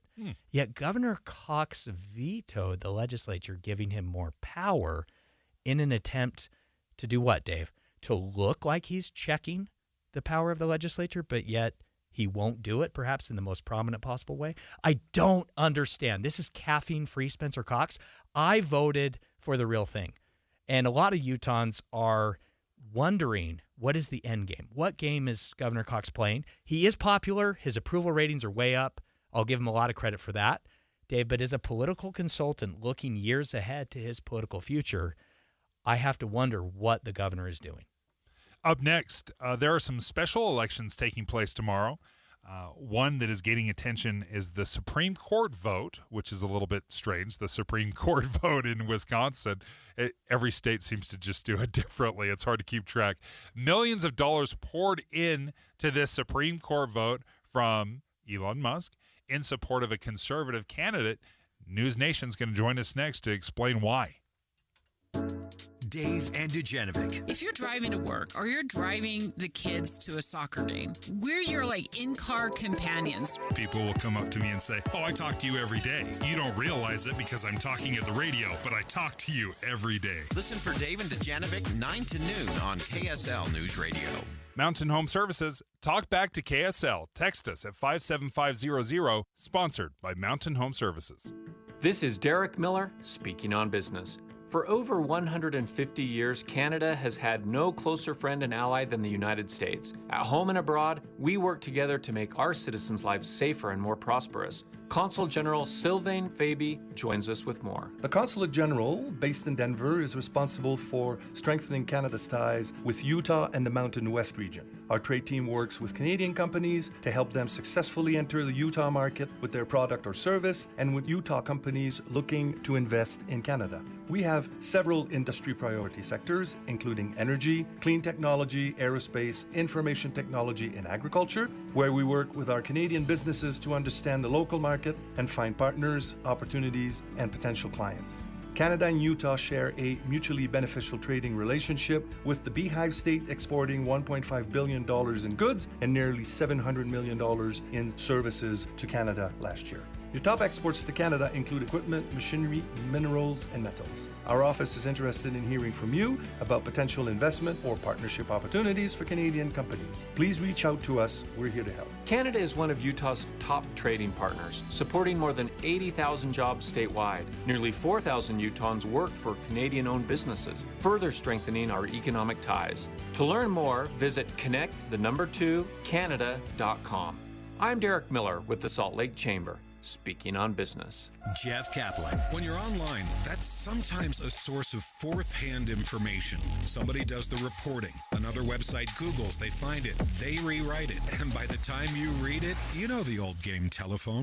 But KSL is a source of primary information. We have reporters on the street. They're out in the field finding out the details. And the difference between online and KSL News Radio, night and day. Jeff Kaplan's Afternoon News, 3 to 7 on KSL News Radio. Dave and Dujanovic. All right, let's talk about the special elections that are going on right now. As President Trump took over, there's a lot of balls in the air here. Let's see if we can juggle them and make sense and not drop them all over the place. But many of the special elections that are happening now or in the future are in part because when Trump took office, he started grabbing people for his cabinet. And when you're grabbing somebody from the House of Representatives or from the Senate, then you've got to replace these folks. And sometimes it's hard to keep track. You know, the governor has to appoint one in the Senate, and then you got to have a special election for the House. And so you've got all these balls up in the air that everyone's trying to juggle. And often different states will have different election processes for replacing elected officials, right? So this process, these special elections can play out in a lot of different ways. Fortunately for us, Dave, we don't have a lot of them. We have a couple big ones. Yeah. Well, let's look, and this is one that stood out to me, again, to your point, that every state does it a little bit differently, of like what is appointed, what is elected. Well, the Wisconsin Supreme Court is going to hold a vote. It's getting national attention.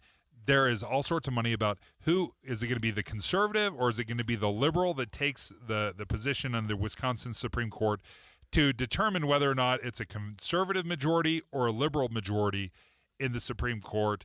So joining us right now to help walk us through is Mills Hayes, who's going to join us here in just a moment. She's from News Nation. She's the national correspondent.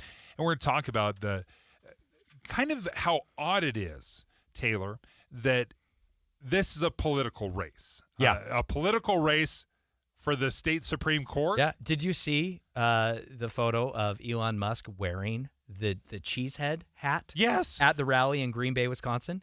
What is happening, Dave? This is an election. Now, in Utah, our state Supreme Court justices, they're appointed by the governor, confirmed by the Senate. Yes. And they are retained only in retention elections, right? But other states like Wisconsin, their Supreme Court justices are actually elected by the voters. Joining us right now, Mills Hayes from News Nation. Walk us through this a little bit. It's a little unique compared to Utah, this special election, judges running for and pouring millions of dollars into this. What's at stake in this race? Right. Well, there's a lot at stake, especially because this specific Supreme Court is supposed to rule on some major issues. So abortion rights, there is an 1849 Wisconsin law that would be up for debate, and that would be something where the conservative is going to lean more the liberal is going to lean more pro-choice.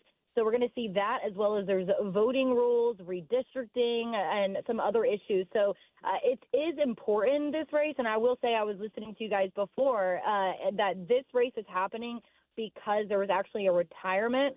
I know in some other cases it was because the president took people for his cabinet. But in this case, there was someone who retired. And so now the court right now is 3-3. So 3 liberals, 3 conservative. So this would decide who has the majority.